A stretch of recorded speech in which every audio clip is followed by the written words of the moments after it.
Hello, everyone, and welcome to Weekly Manga Recap, October the 18th of 2017. I'm sorry I stumbled there because a robot, an evil haunted robot, tried to distract me. Uh, It's the evil of the iPhone Corporation, Nick. I Ooh. believe that, yes. Where is my cell phone now? Oh no! It's here. Wait, don't worry about it. Hold on, I need to dial a number. One, Two. Oh, I have like the old ass cell phone too, where I had to hit like a number 6 times to get to a C. Oh, I went for rotary phone. Oh. Full mile cell phone. Both would be equally as awful to have the count narrating his time through. So. Oh man. Welcome everybody to the continuation of Halloween month. We're about halfway through the month of October and we have more spooky series. Whoa! Imagine, if you will, an island of beautiful women, but all of them want to kill you. Because they're zombies. I forgot that part. Do you think this was racist to Romanians? Like, do you think they hear the count and they're just like, fuck this guy? Like, fuck him. Well, I mean, it was based off of Bela Lugosi's Dracula character, so... So it's cool? Like, we can all claim that, like, we're not being insensitive, we're all just basing this off the one bad impression? Well, and also Bela Lugosi was Hungarian. He wasn't Romanian. Alright, I feel good then. So the Romanians just like, no, it's cool. They're like, we love this guy. They just all turn into the count. This is the offensive stereotype. Why you do Let this us to count us? the number of ways it is problematic. 1, 2, So yeah. Well, Chris, it was bound to happen sooner or later, where we got into that other aspect of Halloween series beyond just the spooky things and the monsters to the random sexuality of Halloween as well. I still don't really quite get where the connection comes from. I don't know why people went from like, oh, we should wear masks and give candy to children to like, all of our women should dress as slutty as possible. But here we are. And there are multiple manga that do combine that, even if they're not specifically Halloween themed, because Japan doesn't really do Halloween the same way that we do. There are quite a few examples combining body horror and just boobs. I guess because mature audience, question mark? Well, that's the thing. Like, you notice that most of the, excuse me, when the body or the torture porn genre really hit America that way, a lot of those featured, like, super attractive women in the lead roles. Now, granted, that's also just Hollywood in general. You know, they always want attractive, like, female lead in there, but there's something, I don't know where it is. It sticks to some level of depravity in there, but there does seem to be some element of, like, body horror stuff that wants to see attractive people get it as well, I guess. I don't know. It's a genre that literally just defies my comprehension of things. I don't know any more about it than you do, so anyway. You know anything about Resident Evil, Biohazard? I know... I've never played any of the games. Any of them. I know a bit about the franchise. The main thing I know is I played Resident Evil 4 all the way through. Resident Evil or 4 is a fantastic game. That's the one I've heard that's one of the good ones. So it is supremely good. It has a weird end to it. It's one of those things that just kind of exists, I guess, in the Resident Evil universe, where it starts off horror focus, like you're this one guy running around this entire town of like Spaniard people who have all been turned, and it just feels like claustrophobic and there's monsters everywhere. And then at the end you're like running through ancient laboratories and you're fighting like guys shooting missiles at you, and you're like, this is a weird like where like a couple hours ago I was terrified of a guy with a pitchfork, and now there are flamethrower spider people coming after me. But oddly enough, the entire game works well enough that you don't really notice it so much. You're right. I apologize. It's not Spain. I forget exactly where they were. but I thought it was somewhere in the general Eastern European region. Regardless, I know a bit, obviously I played that one, and I know some general lore from most of the other games. I know 5 and 6 weren't incredibly well received, and then 7 went right back to being like, all right, you're trapped in a haunted house. Shut up now. You don't have to fight like super baddies anymore. So it went right back to kind of being more horror, but Resident Evil is this weird series that combines horror but has a very elaborate government like conspiracy plot as the backdrop for it. So a lot of their series have to tend to include that, which basically says by the end of the story you are going to be demystified to the entire horror experience, because now we have to have like a cackling mad scientist explain all of the scientific reasons behind this. Which kind of takes away the mystification of it and the more humanizes it, I guess you could say. Yeah. But we can kind of easily say that's sort of what happens in this series as well. Because for a series that started off as essentially being a slasher fic, it really was, yeah. This series eventually does have to become like, all right, so here's why the Umbrella Corporation's on this island. Here's what they're attempting to do. They've got this like super laboratory where they can restrain the biohazards if they need to, or their bioweapons.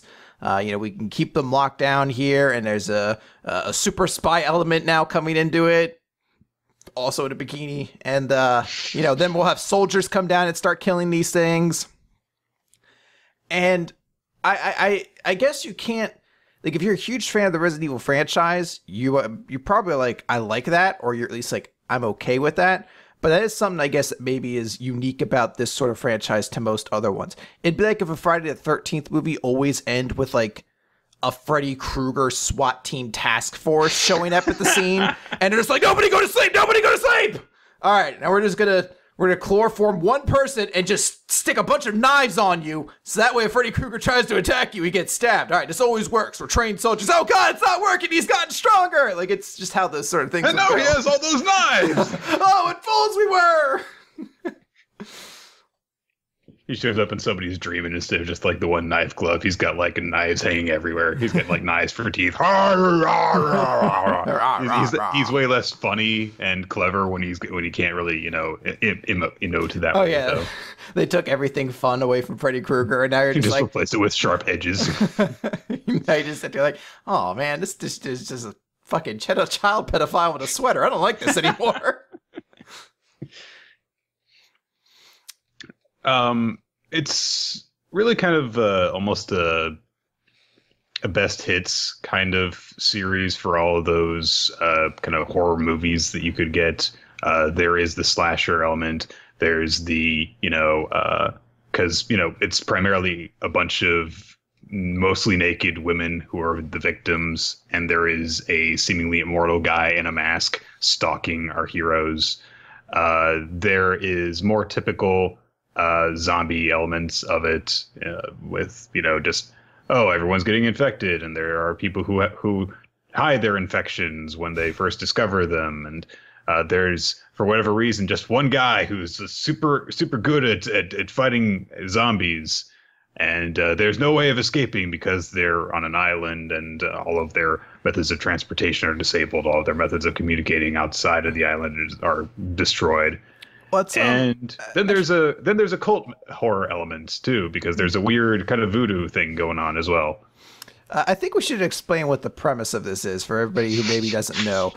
So this is, as we said, what are these guys talking about? And why is there a picture of Claire Redfield in a bikini over them? Well, that's a good question. Our title card artist. No. So the series is based in the Resident Evil universe. To my knowledge, I've heard this is canon. Claire Redfield's in it. Also, Chris Redfield shows up in kind of like a cameo at one point. The Umbrella Corporation's involved, as well as, I'm going to forget the name of it, but like Shanghua Pharmaceuticals or something along those lines. They're involved with it as well. So there's ties to the Resident Evil universe, but the original plot for this series is that there is a idol competition show. Essentially, if you took I guess just any kind of idol show and combined it with like Survivor plus The Amazing Race. I'm not really sure because they're obviously not forced to live on the island and complete destitute. They're just like show up on the island and run races and things to be eliminated. They just send them out to the fucking forest at one point. They're like, find cards. Like, what? This seems highly dangerous. Did you guys like vet this island ahead of time to make sure it's not dangerous animals? Like, you shut up and get your bouncy bits moving into that jungle. there's legitimately a moment, and this actually is hugely plot relevant because this essentially becomes the way the heroes survive things. Right. It's Chekhov's pit. They dig a pit at the start of this that is easily at least 6 or so feet deep, probably even deeper, and are like, that we'll just cover this up. And then they when some of the women, a Burmese tiger trap. Yeah. And they're like, and when some of the the idols are running along, they'll fall into the hole and be out of the competition. I was like, yeah, and they might break their fucking leg. You just put a 6 foot tall sheer drop that they're not expecting in the middle of this obstacle course. I don't know. They also, apparently they have, it was probably what, like 30 idols or something like that, maybe 20. And apparently each individual number of them, yeah. Each idol has their own individual cameraman to follow them around, using a handheld cam recorder too, which just seems foolish. And they're just sent off on this island. They're like, just do it. Yeah, like, whoa! Like and this. Here we are in the jungle, guys. Look at that action. Look at those tits. Oh, you can't see them? Well, I'm telling you, it's great. Yeah, they also talk to their person as well. Like the girls are like actively communicating with their cameraman. It's just like, I don't think you're supposed to do that in reality shows. I think we're supposed to be separated from the idea that there's someone behind the camera, but whatever. So that's like the premise of it. And then obviously there's a zombie element to it. There's this tribe that lives on the island. They have some connection with these dark kind of occult rituals that have been creating these creatures. The one we see never was really fully named. He's nicknamed Boruto at one point, but it's essentially this hulking beast, kind of a little bit like Nemesis if you were a fan of the Resident Evil franchise. But he wears like this big trench coat. He has like this tiki mask on that covers most of his face. You just kind of see like the bare teeth underneath. And then he carries around like a harpoon and an anchor. And that's like our slasher villain for most of this series because he's the one who's kind of going through the woods hunting women, and then sometimes those women like survive, or not survive, but they're like left around to just be like wandering zombies that cause chaos. But other times he takes them with them to a purpose that's never fully actually explained. He's trying to make a village, Chris. Yeah. I guess he just has that insane notion. The zombies, like, when they get to the village, they're like, I guess that'll be Zombie Baker then. Like, I feel like they just walk around and try to escape to eat more people. He's just like, oh, dude, come back. Yes, that is true, Josh V. It is like Nemesis, a lowland version, like from the new Pokemon Sun and Moon games. But I actually like that aspect of the series a lot because here's the thing. We talked about in the show that when we do Halloween month, it's kind of humorous because neither Nick or I really enjoy horror that much. But I will say, contrary to that, I do love slasher movies. I love the ones that have like the cool villain to it. Like I love the Freddy Krueger, the Jason Voorhees, you know, the Mike Myers, Pinhead, all those like cool villainous like serial killer villains from movies. I always have thought like are kind of cool. And this dude fits right into that mold because he's not too goofy. Like he fits an aesthetic to that island that works, and then you just see him essentially hurling harpoons into people and killing them and like slashing people with anchors and shit. It's kind of goofy, he uses the anchor as a grappling hook at one point. It's weird. It is absurd at points, but you know, I liked his design. I thought it was kind of cool, and that aspect when it does just feel like a horror movie and he's just going around killing people is kind of cool. Unfortunately, that changes really quickly because they introduced in the first 2 chapters, so I want to say like a little less than 2 dozen like named characters, and we're like, okay, these will be like our cast, and obviously a couple of them are going to get killed off pretty quickly.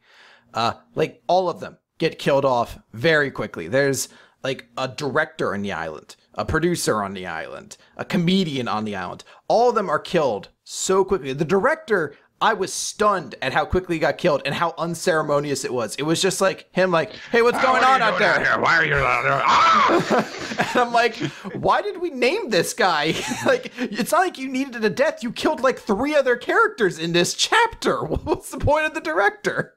Well, and also there's the fact that they set up their, like 30 different bikini model grab your idol girls. And 3 of them survived the initial onslaught, I think. Yeah, well, that's actually 3. Yes, they do make mention of calling out 5 of them before it, and that's sort of the 5 we're meant to take stock in. One of them I don't think does anything, and one of them gets killed in that competition, becomes a zombie, which kind of triggers a lot of like the new, oh my god, what's happening here? What's this zombie on the island doing? And the other 3 last are essentially major characters going on through it. And we eventually get to this point where there's a core group of characters. And you know what? I do feel like I need to applaud this series in some regard, because there's a cover page on chapter 29, and it shows the 7 principal characters who are still left at that time. And of those 7, 6 of them are female characters. And the only male character left, Tomonaga, I think is his name. He's sort of like 80, whatever. 80, yeah. He's sort of the protagonist of this series because he's the only like original character of that point. Like Claire Redfield's shown up at this point, and there's also Inez, who is like her protege. Don't worry about it. She's not canon. She also dies. Well, I guess she's canon technically, but she dies in this and only exists in this to my knowledge. But of that like group of 7, the only male character in it is like the 4th most actual useful member of the group. So I was like, that's pretty like, hey, you know what? This is progressive in its own way. I know half the cast are in bikinis, 3, but say soldiers there with them. Yeah. Although this is a kind of weird series because humans are apparently just super powerful on their own. Like just the kinds of people that you would not expect to be capable of running for long periods of time, fighting zombies hand to hand. Like one of the first things that Tominaga does in this series is he goes basically toe to toe with Morio, our serial slasher character guy, and he doesn't like physically overpower him, but he pulls some insane physical stunts in order to get rid of him, because he basically manages to leverage the guy's harpoon chain and pull them both over a cliff. And then, but he's tied a rope around his waist, so he's like, yes, I caught myself, and you're falling into the ocean. And the guy's like, throws his anchor up like a grappling hook. He's like, okay, I'm gonna get back up. So Tominaga's like, okay, and kicks off of the cliff and kicks the anchor out. So the guy falls. And it's like, he was just saying, literally like the previous chapter prior to this, that he never gets into fights and he's not like physically fit.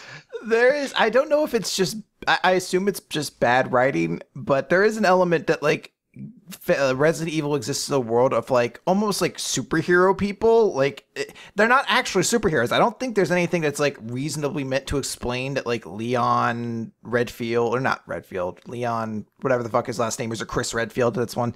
Like I don't think they're meant to have anything in them that makes them more than just dude who has like experience fighting zombies, but they do superhuman shit all the time. There's like people were posting about it in the chat. Chris Redfield punches a boulder into pieces at one point in one of the series. Like it's just almost like very goofy, kind of over the top stuff. But you don't have that inclination going into this because he spends so much time. Tomaga is a bitch. I hate this guy. I fucking hate this loser because he's the protagonist of the series. And they spend so much of it focused on this idea of like, Tomonaga, you gotta fucking like get your shit together because you're gonna have to protect these girls.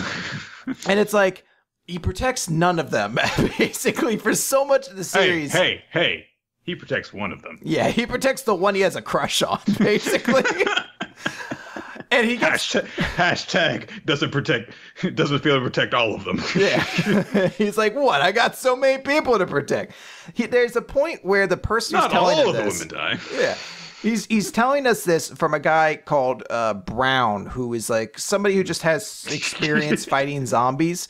And the guy's like, you gotta do this, you know? You gotta grow up into being a man. And I'm like, motherfucker, you Frenched a chick and gave her the T-virus, you motherfucker. How are you holding yourself on the moral high ground? Wait, did he? Did that? Yes, that one chick got the fucking T virus off of that. That's how she gets zombified at the Yeah. end. Oh, okay. I haven't read entirely all of this manga, to be clear with you guys. I completely forgot about it and read through it as much as I could. It's like there's a lot of weird, stupid moments like that, and we'd be remiss if we didn't talk about the second bioorganic weapon, which I don't know if they ever give any kind of cute nickname to, but he's it's just a giant dude who has propellers for hands, which is cool like for boat motors. It's cool for one moment, and then every other moment you're like, man, it'd be so much better if this thing didn't have fucking motor, like propellers for hands. Like, essentially there's supposed to be things it's like hands are locked into, because one gets knocked off at one point and he has free arms after that. But otherwise it's like, I don't think this is anywhere near as cool as the creators thought it was. Like, because nobody. Just crazy for that moment where he cuts a guy in half vertically, and then it's just like, oh well, I guess I'm stuck with these for the rest of the series. Yeah, he's like, fuck. All right, I got a couple of cool things. By the way, I meant to ask this to somebody, but I forgot to do it in time. However, there's a point where several people are fighting the propeller guy, and they are trained soldiers, and they fire bullets at him, and he blocks them with his propeller. And I feel like every one of those people is like, I should stop doing this, because if he's blocking with propellers, isn't that just going to send the bullets flying off and like ricocheting in wildly different directions? Completely random directions at that point, probably. I was like, maybe we should stop shooting at him when we know he could just easily block them with his giant propeller arms. And one character actually fucking boxes this guy too. It's a very goofy series in that way, where you're just like, there's a character that's like, I can get past, if I get past his giant propeller arms, I'll be inside of his car and I'll just box him down. And you're like, all right, it works too, for the most part. Like, she gets in, she starts giving him 1-4, and then, she gets knocked away. It's one of those kinds of things where it's not so much a horror manga so much as it is an action series in a horror setting, which I think is a lot of what some Resident Evil games are. I know that a lot of them did end up going back to more just a proper survival horror thing than like making you feel invincible in an army of zombies. But it really feels as though it's like you're controlling one of many different characters who is just for some reason insanely good at combat. Like, you can imagine certain scenes of this in a Left 4 Dead 2 level, and yeah. Yeah. There's a couple things I just wanted to note, because I took a couple of notes while reading this. One thing I enjoy is our protagonist's reason for admiring Mayu, which is the Gravier idol he likes, is because during a previous photo shoot, they were like, oh, we booked this for like an indoor shoot, but we lost the venue, so now it has to be outdoor shoot and it's cold out. And fuck you, Tominaga, how did you overlook this? That's like, he's the cameraman. I don't think it's not his responsibility. Yeah, I was like, he just shoots things. Clearly he's so low on the pecking order it doesn't matter. But like, Mayu's response to that was like, okay, well, let's do it anyway. And he was like, I love her. I was like, yeah, dude, she was doing her job. It's like, what was she gonna say? Like, no, fuck you. I mean, she had a good attitude about it, good for her. Yeah, I was like, I don't know if that's the entire, like, if you're trying to tell me, like, I don't really admire her for her physical attributes so much as her award-winning personality. It's like, dude, she just agreed to, like, continue working in slightly adverse conditions at the time. I don't really know if that's, like, it's not like she saved a baby from a fire.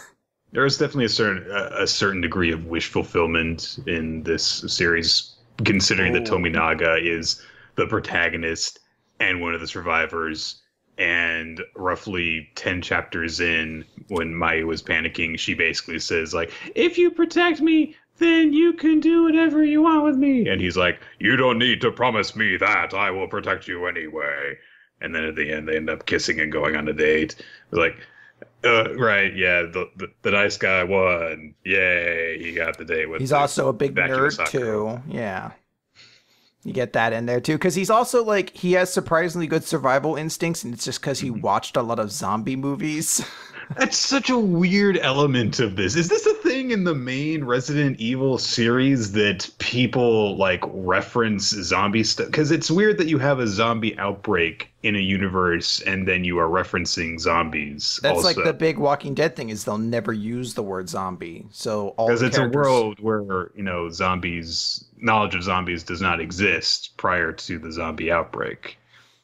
Yeah, I feel like it's either one thing you have to go into completely, and you're like, it's almost like a parody element where you're like a Zombie Land or something like that, where they're like, yeah, there are rules to when zombie outbreaks happen. We already know them because we watched all these zombie things. Or you can't do it, and all the characters had to go in fresh. But he's just like, I watched a bunch of fucking zombie movies, so I know how to like create traps and, like do all these things. And there's one moment in this I also need to discuss, and that involves I want to say her name is Tara. This is one of the few names I did not take down. I took down so many. I took down the name of the director thinking he was going to be important. Matthew Espinoza. He did nothing. He died.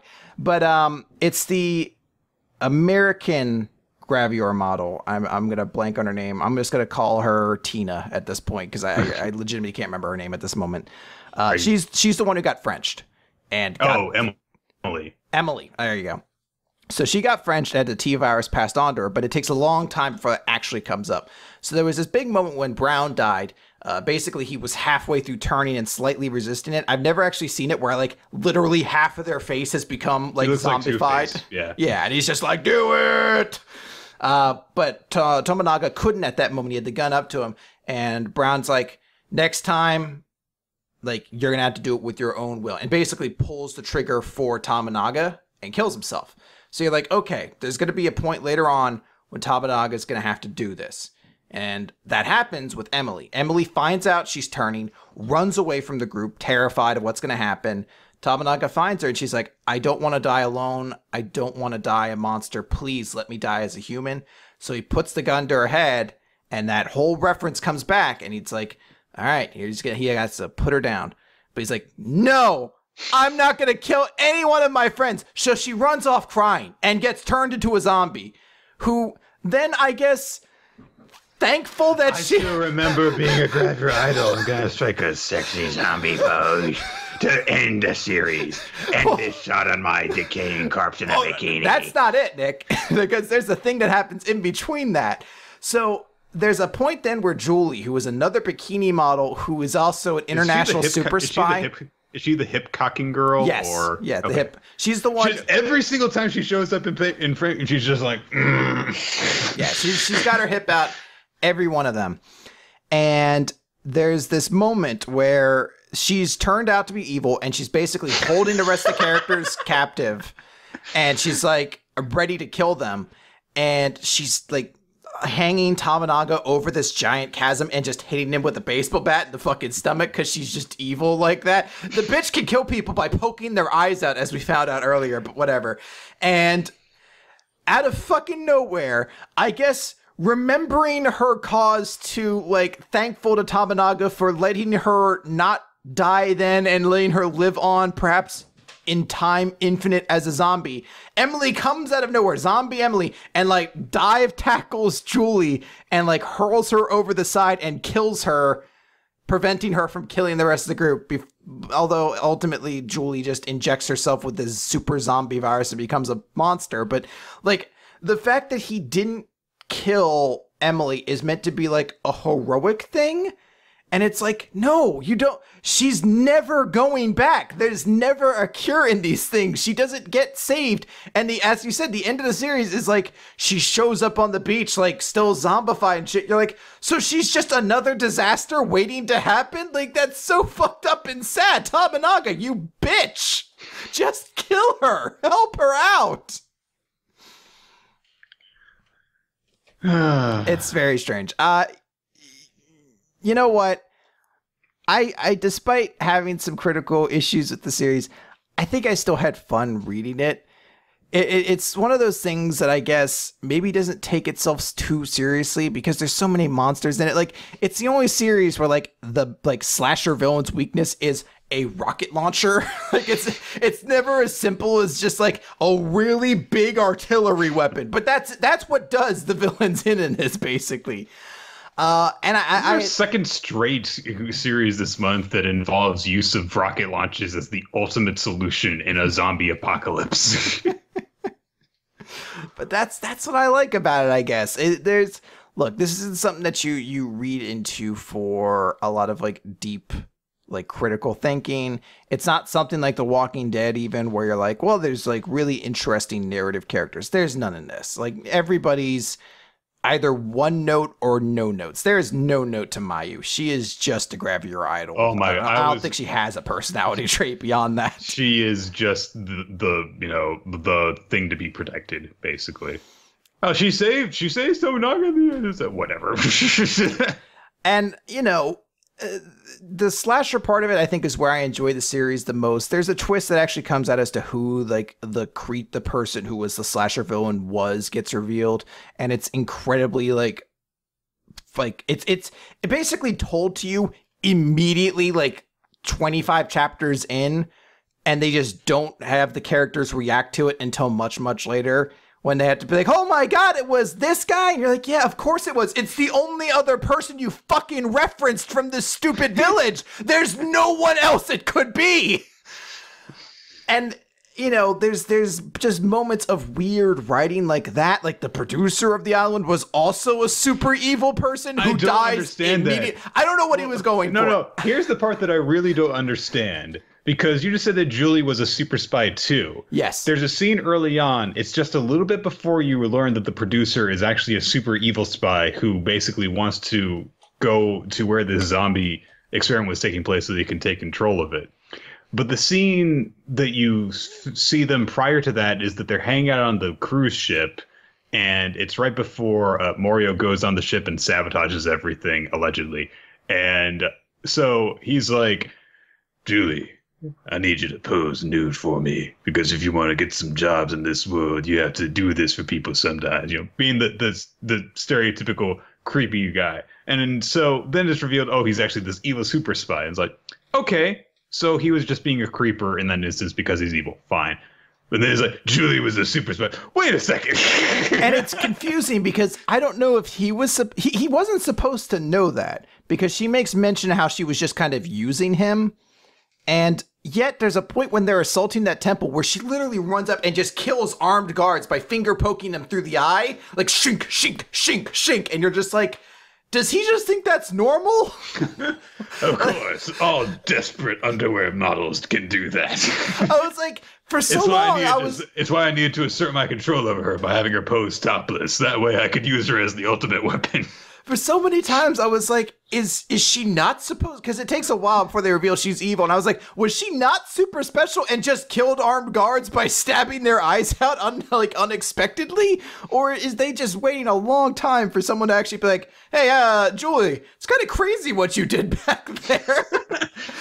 Hang on a second. I just realized in the midst of all of this weirdness and people turning into zombies, us losing our friends who we've just made and dealing with tremendous stress from being in a no-win situation. Julie, how can you kill people by stabbing their eyes like that? She's just like, oh,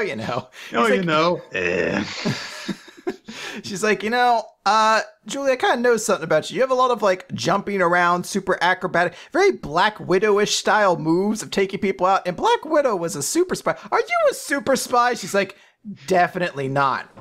Hip cock. And they're like, I guess that solves it. Come on, would a super spy be able to do this? But all that said, I still kind of like the series. It's goofy, dumb, fun, but it's something I think that you can have fun reading and kind of commenting on. Like, there's a lot of just silly moments where you're just like, characters are doing strange things, or the art's portrayed in a weird way. Like, a character hits somebody's hand with a baseball bat just to knock the phone out, but their hand didn't get hurt at all. You're just like, what an amazing fucking shot that must have been. And I think you have to, if you're a fan of the Resident Evil stuff, I think you should read it. It'd be fun at least to see Claire, who actually is a major character in this. It's not like she's a cameo who shows up at one point. She just takes a while to get involved in stuff properly because she's kind of off being somewhere safe for the first half of the series. Yeah, but she has a very involved role in the second half, and I enjoy that. I like that. It's kind of cool seeing that mythos like combined into this, and I think this is the kind of tie-in story to like an existing franchise I like. Maybe not the Bikini Idol aspect of it per se, but this story that can exist as its own standalone sort of thing that can still show you a character you like kind of doing cool new things. And also, I mean, there's not enough to it to really get bogged down. I realized very late, it's like, oh wait, shit, I had to read the manga recommendation for this week. I've been busy with a lot of stuff. And I was like, oh, I better just read as much of this as I can. And I got through a lot of it really quickly because the chapters are short and very action oriented. There is a plot to it, but it's an incredibly basic plot. The characters are incredibly simple. So if you're just more a fan of the genre, and in particular a fan of Resident Evil, I could definitely see you having fun reading this. There's not really a whole lot to be bored by, honestly. I'll also note, it's not, despite the fact that we keep like selling on it, it's not actually as like sexually exploitive of a series as I thought it would be. It's an ecchi series. It's not. There's no nipples, for example. Well, I wasn't even gonna. It doesn't even feel that cheesecakey to me at times. Like they're in bikinis for a large part of it, but especially during a stretch in the middle, they really just don't focus on like a bunch of like gratuitous TNA shots or anything like that. Like it's heavy at the start, and at the end it starts to come back. But there's a pretty long stretch in the middle where you wouldn't even notice it, except for the fact that there's a couple characters still in bikinis. It would have been pretty hypocritical if the worst character in the series' speech about us idols are only judged based on our boobs and butt did not result in them being only good for their boobs and butt. So. Yeah, just remember, if somebody starts turning into a zombie, you say, no, I don't want to kill my friends. And only good things will come of that. Yes. It's like the worst. As we have learned from every zombie series aside from this one. Well, this one and actually the previous one, come to think of it. That zombie that they refused to kill kept on coming back in good ways for them. I'm here for you guys. Is this the theme of this Halloween month? That and spooky puns. Yeah, well, I mean, that's every Halloween month. All right. We are going to, move on to the recap portion of Weekly Manga Recap. We're going to do things a little bit differently this week because we don't have a One Piece, and Chris has something that he wants to say at the end of all of this. So let's begin, as we normally do, with My Hero Academia number 156, The Power of Those Saved. So we get a bit of a flashback from where we ended the previous chapter with Ryukyu and her disciples crashing down through the ceiling because we see at the beginning that they seem to take down Rukia, and they go over like, oh yeah, see, this guy is dangerous because he's like Parasite from DC. See, if he touches you, he can breathe in your vitality, and then he gets bigger and stronger. But we've tied him up, and he's not touching anyone, so let's go and help everyone inside. And Nejire starts leading people off. And what I noted about this is that the sound effect for them trotting off to go and help is go, go. All right. Yeah. It's actually a really humorous panel because Ryukyu is like, what's that over there? And right before the guy starts to do horrible bad stuff.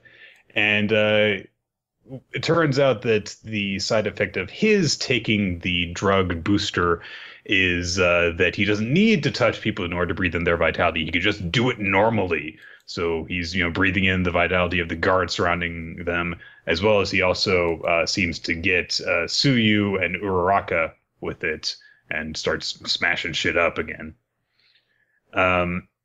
So there's a little bit of fighting that goes on at the start of this.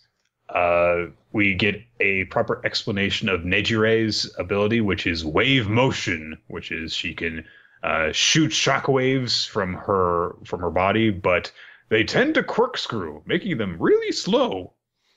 I was like, I don't get it. I thought they explained it before and it was just some energy projection thing, which I guess it is. But this is one of those things I guess we need to see more of her for me to properly get, because unlike Morio's like phasing slash like pose based like eruption powers, or Sun Eater having the ability to turn into literally what he eats, this seems like weirdly simplistic and not very like deep, which I'm like, obviously that can't be the case if you made her part of the big three. Like you put so much work into the other two, obviously the same work probably had to be gone into here. So I'm kind of waiting to, I guess, see more of it. But in terms of putting her on the same level of those two guys, you don't expect her to take this very straightforward, ironically, path. I mean, I assume that what they mean by her beams tend to corkscrew is that they go in a spiral pattern, which causes them to have to actually loop around and go slower. But even then, though, it just seems like, is there something she uses that to her advantage on? Or yeah, you got to wonder, like, how does that work with her? Because otherwise she would just be, an energy blaster with a weird quirk to her quirk. Yeah. They are called to by Deku, who shouts over to Uraraka and says, "Hey, we need backup, and the target is over there under that crossroads, directly underneath there." So Ryukyu makes a plan immediately upon hearing this, charges into Rukia, and they do a combination attack between her, Uravati, and Froppy, so that they essentially pick him up and then slam him down with help from Nijire's blasts. And that smashes him through the ground, and essentially going from there to where we left off at the end of the last chapter. And of course, immediately after this, they see, like, wait a minute, Deku, you're down here, but who was that up there? And it's like, oh, of course it was Toga in disguise. But I mean, that was pretty obvious. Nick, what's the one girl's name though? Toga. No, not her. The big three girl. Nejire? What's the last name? Isn't it Hado? But Nick!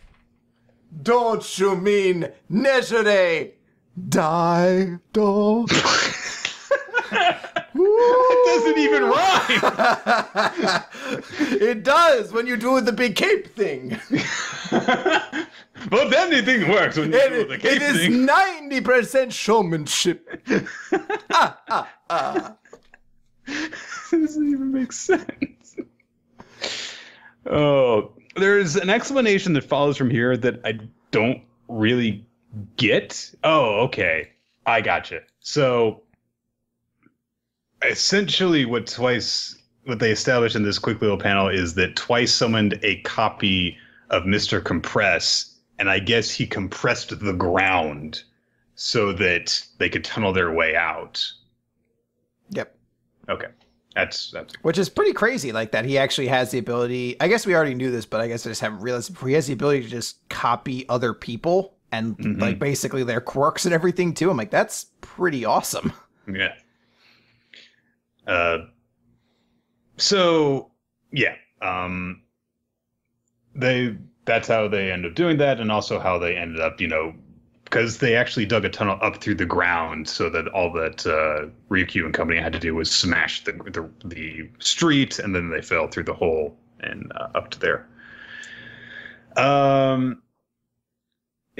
So yeah, they quickly shout out orders to each other between Deku and everyone and all that stuff. Deku shouts out to Uraraka to get Night Eye to safety. He runs to try and get Eri.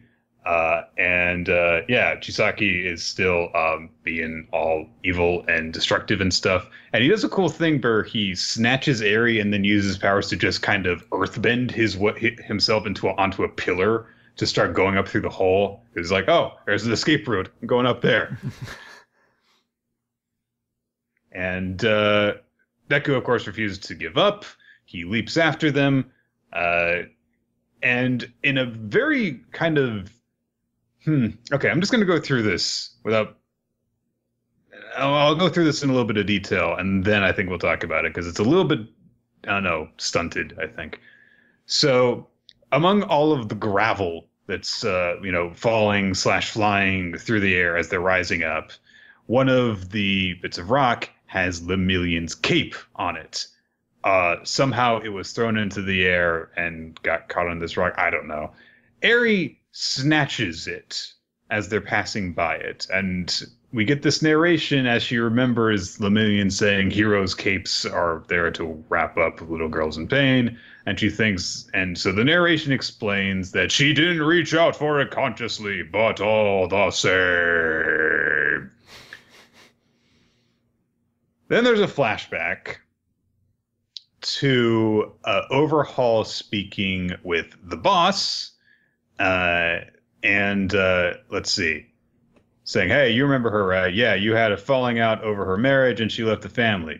That little one, Eri, is her daughter. The fool went and abandoned the girl, saying, my husband's dead, and this little pest is cursed. Apparently, one day, her husband touched the girl, and he just vanished.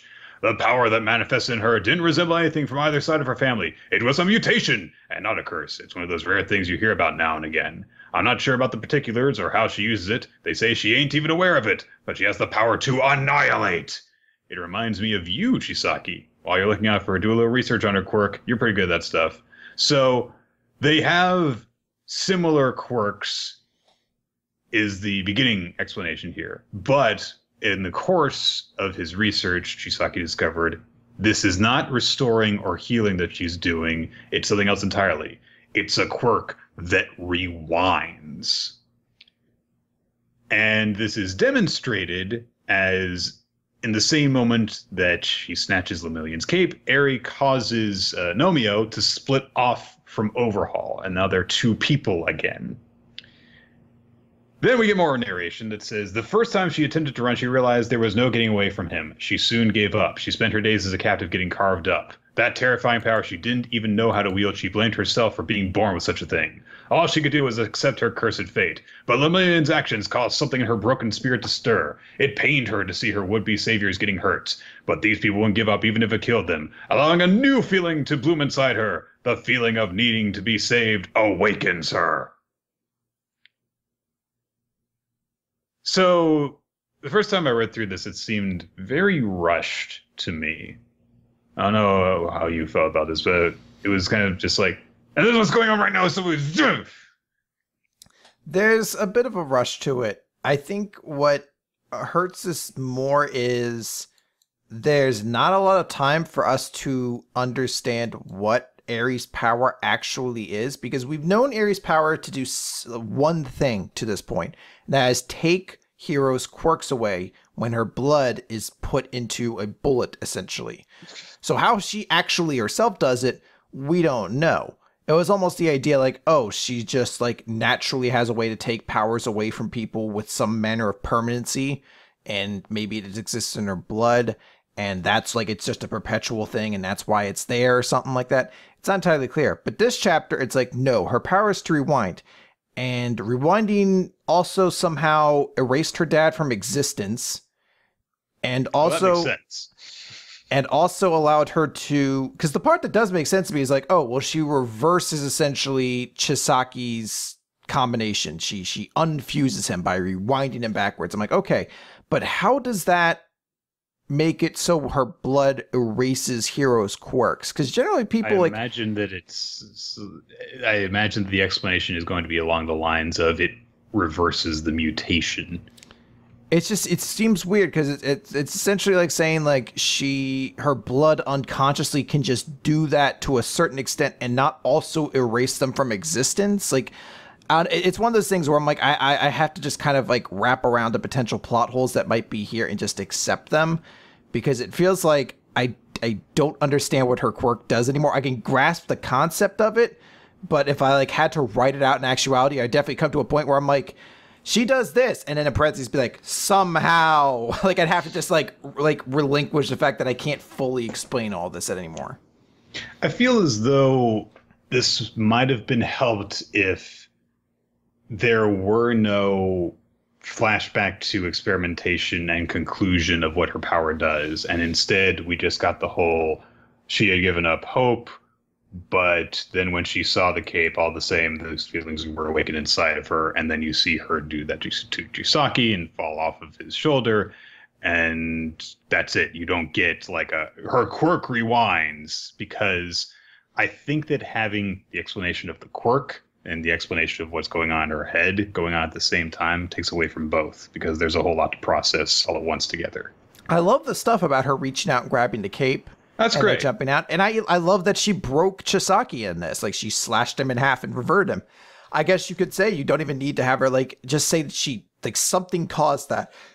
Have Chisaki be like, what did she do? Did she just do what I think she did? And leave it vague, and then save next week maybe for that example. I feel like it really undercuts this huge moment of Eri choosing to save herself, basically, and being that inspired by Lemillion by having this entire long explanation in the middle of it. Because it really does distract you. It also distracts the fact that this chapter starts off by showing off what, like, the Ryukyu's team was doing.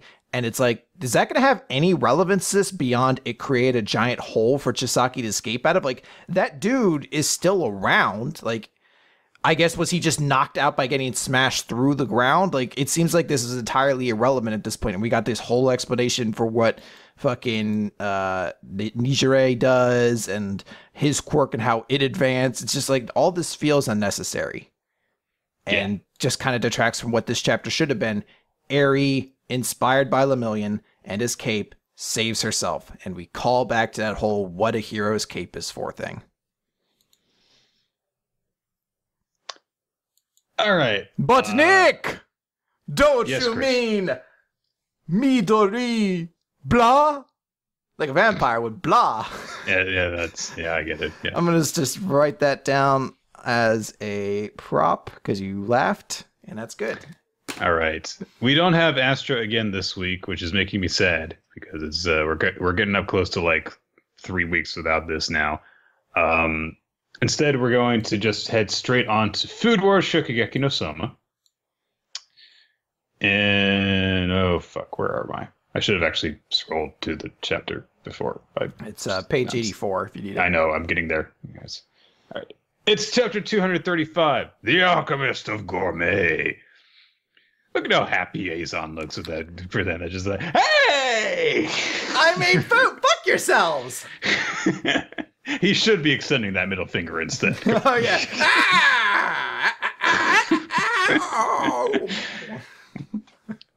So, last time Azon said that he was going to put all this asparagus in his food in order to neutralize the taste of Takumi's by making his pizza taste too sweet. Yes, Chris. Don't you mean scare-icus? Alright,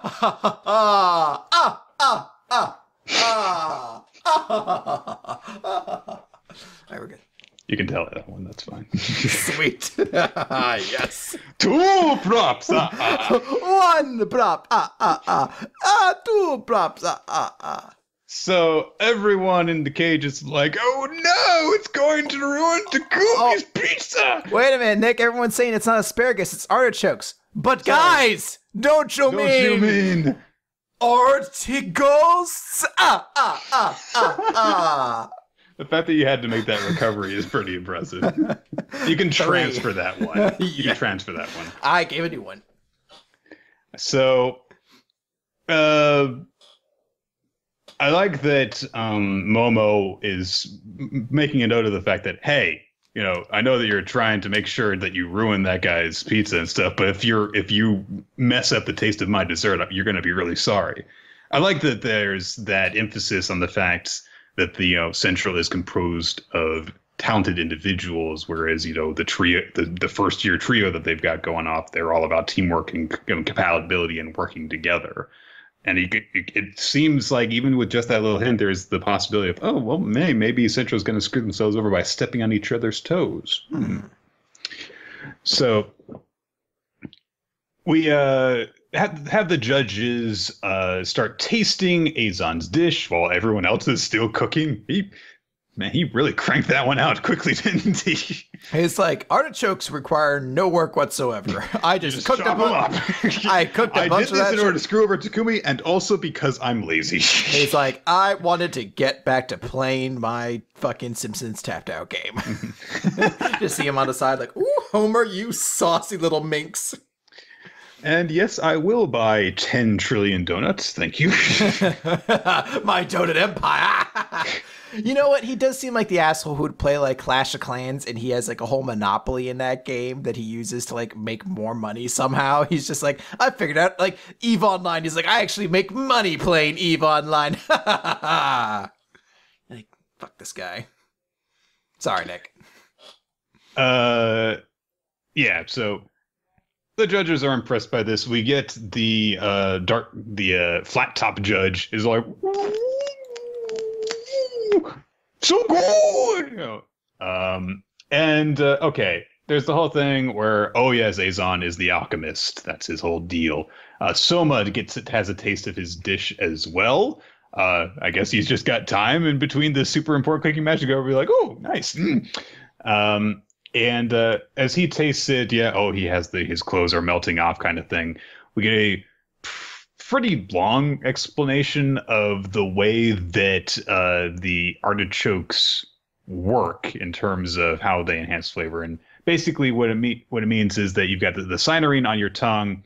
Eventually you chew it up and swallow it, and then all those blocked up taste buds are now super receptive to taste. And that's why it increases the sweetness, because they were blocked during the tasting of it before. Okay, fine.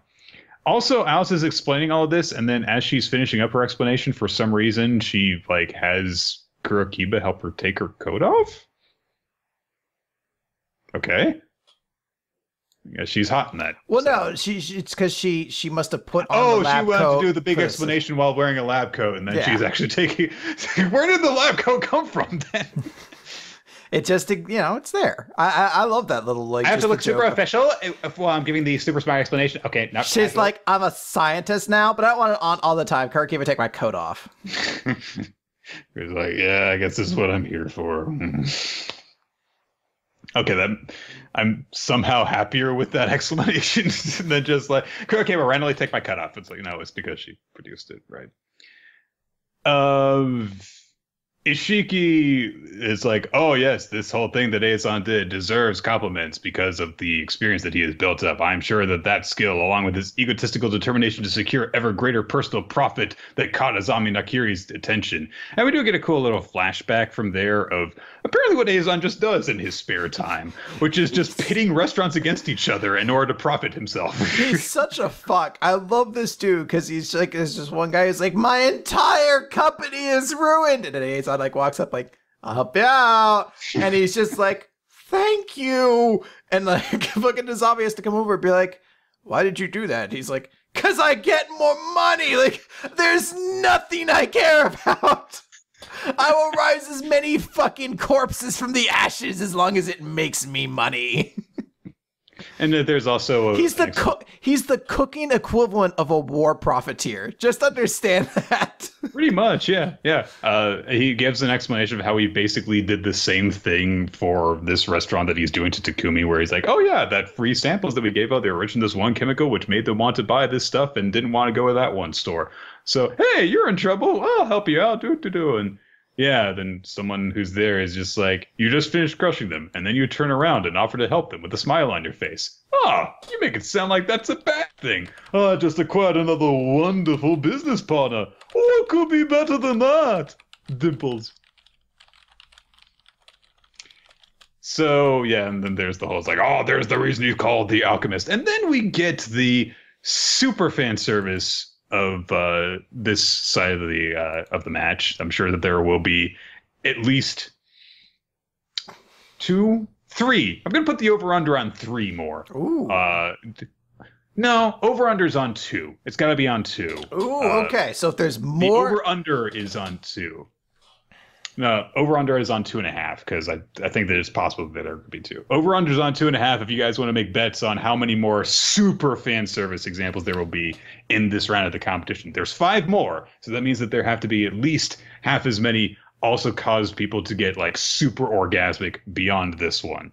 I would assume that Megabee's probably not going to get one, but I'm going to guess that it's definitely possible that there could be more. I will take the over on that. I'm going to take the over as well. I think it's going to be probably exactly 3, because I don't think that Megabee's going to get one, and that only leaves 4 more. But we'll see. So I did not know that this could be a fetish. Everything's a fetish. It never occurred to me in my wildest dreams that this particular act could get somebody going. But apparently, at least one person in the world thinks this is the hottest thing ever. Of course, only Une experiences it because she's the only female judge of the 3 judges. And she says while she's thinking it, the incredible deliciousness is far too great, too amazing to be explained away as mere sleight of hand. No, this is a much larger performance, a bit of stage magic that bewitches all who witness it, an illusion I don't want to be freed from. And she mentions it as that magical act, that stage magic act, where, you have the assistant hide in the box, and then the magician stabs the swords through it. And of course, there's more room inside the box than initially appears, so she is actually safe inside of it. Apparently, Une, in this particular magic act, is naked, and she's getting off from almost being stabbed and being crammed inside of this box. It's... Whoa. There are people in the chat posting that's my fetish gif, Fred from Scooby-Doo's gif over and over again, I'm sure. I mean, that's totally understandable, but just... Wow. Guys, it's not that I underestimated Food Wars, it's just that I have no idea how we got there from this. It's like, I put artichokes in this! It's like I'm in a box with swords stabbing around me and I'm gonna come on them.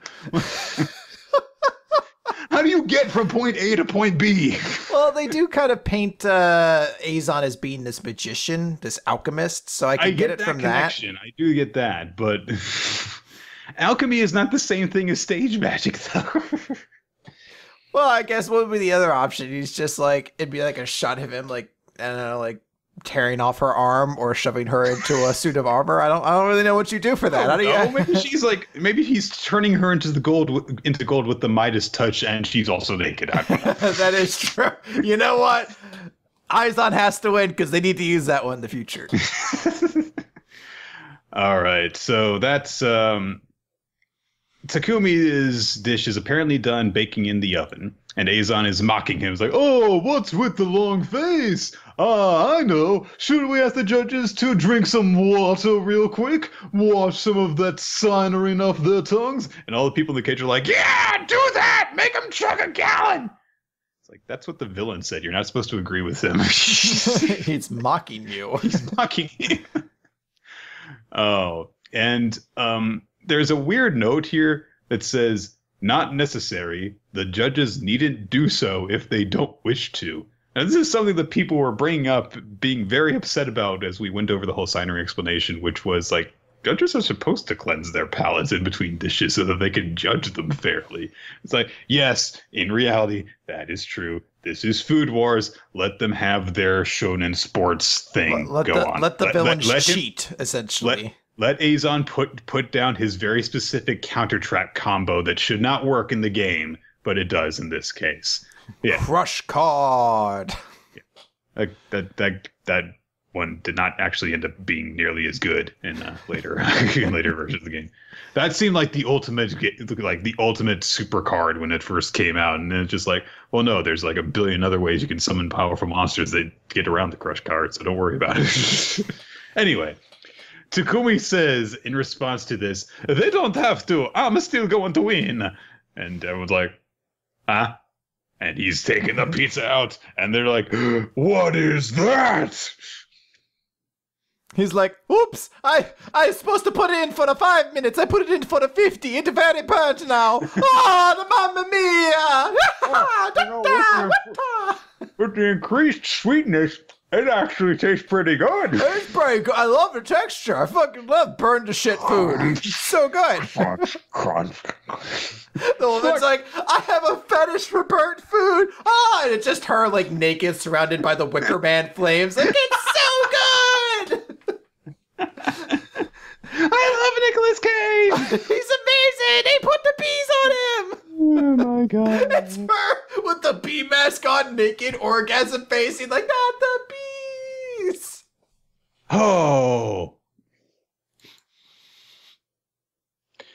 All right. Where are we going to?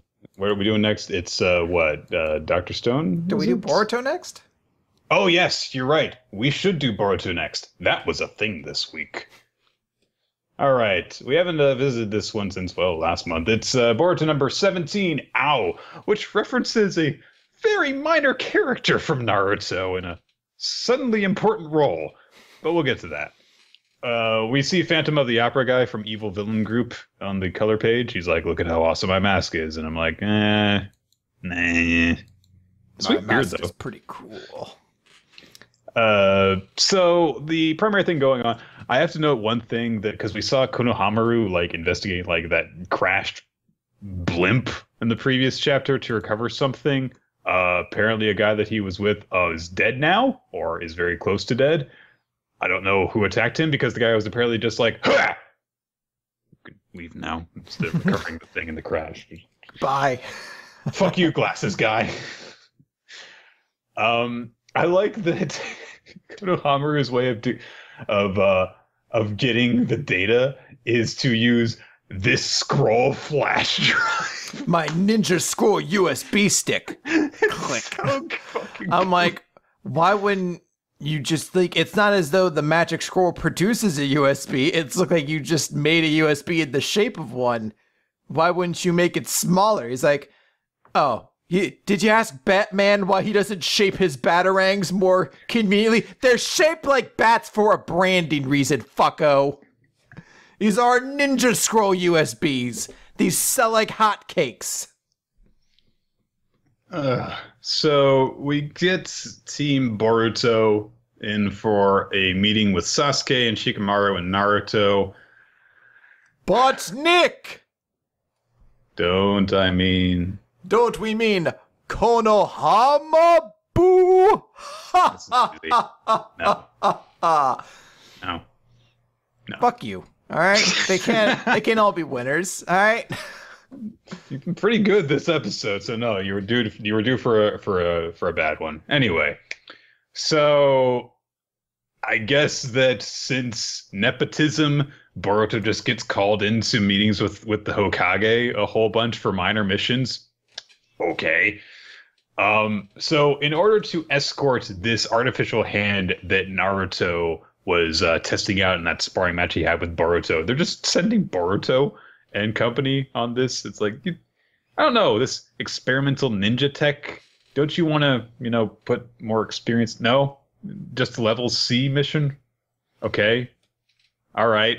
Maybe also, there's grand wisdom behind it they're not explaining to us yet. It's not like... They're not even going with Konohamaru, who is their team leader, nor are they substituting someone to go with them. Yeah, Konohamaru really feels shoved in as their, leader, because he is not fulfilling that Kakashi role at all. He is not around. He's not leading him. He's in a completely separate fucking scene right now. And I can understand the notion of, maybe we're trying to lure out this evil group's members by sending Naruto out there, and maybe there's secretly good ninjas following them.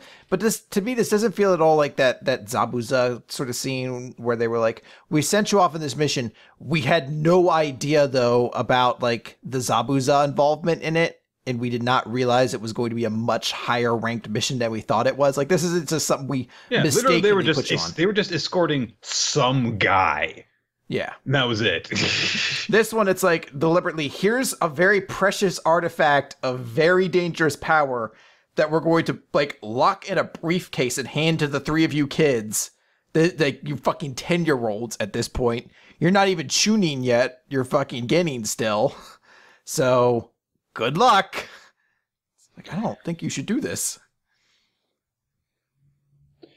Also, there's a whole thing about the Otsutsuki are just the thing in the world. But Nick! Yes, Chris? Don't you mean Gotsusuki?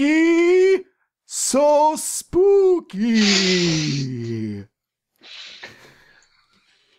Ghosts are spooky.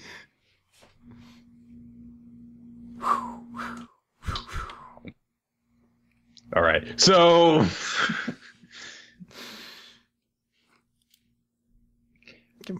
I get very big fanfic vibes off of this whole thing because they're like, there are more of the Otsutsuki out there that are a danger to the village. And it's like, wasn't that just the thing that was just introduced at the very, very end of the previous series? Like, yes, they're the villain organization now. Just descendants from this moon tribe thing.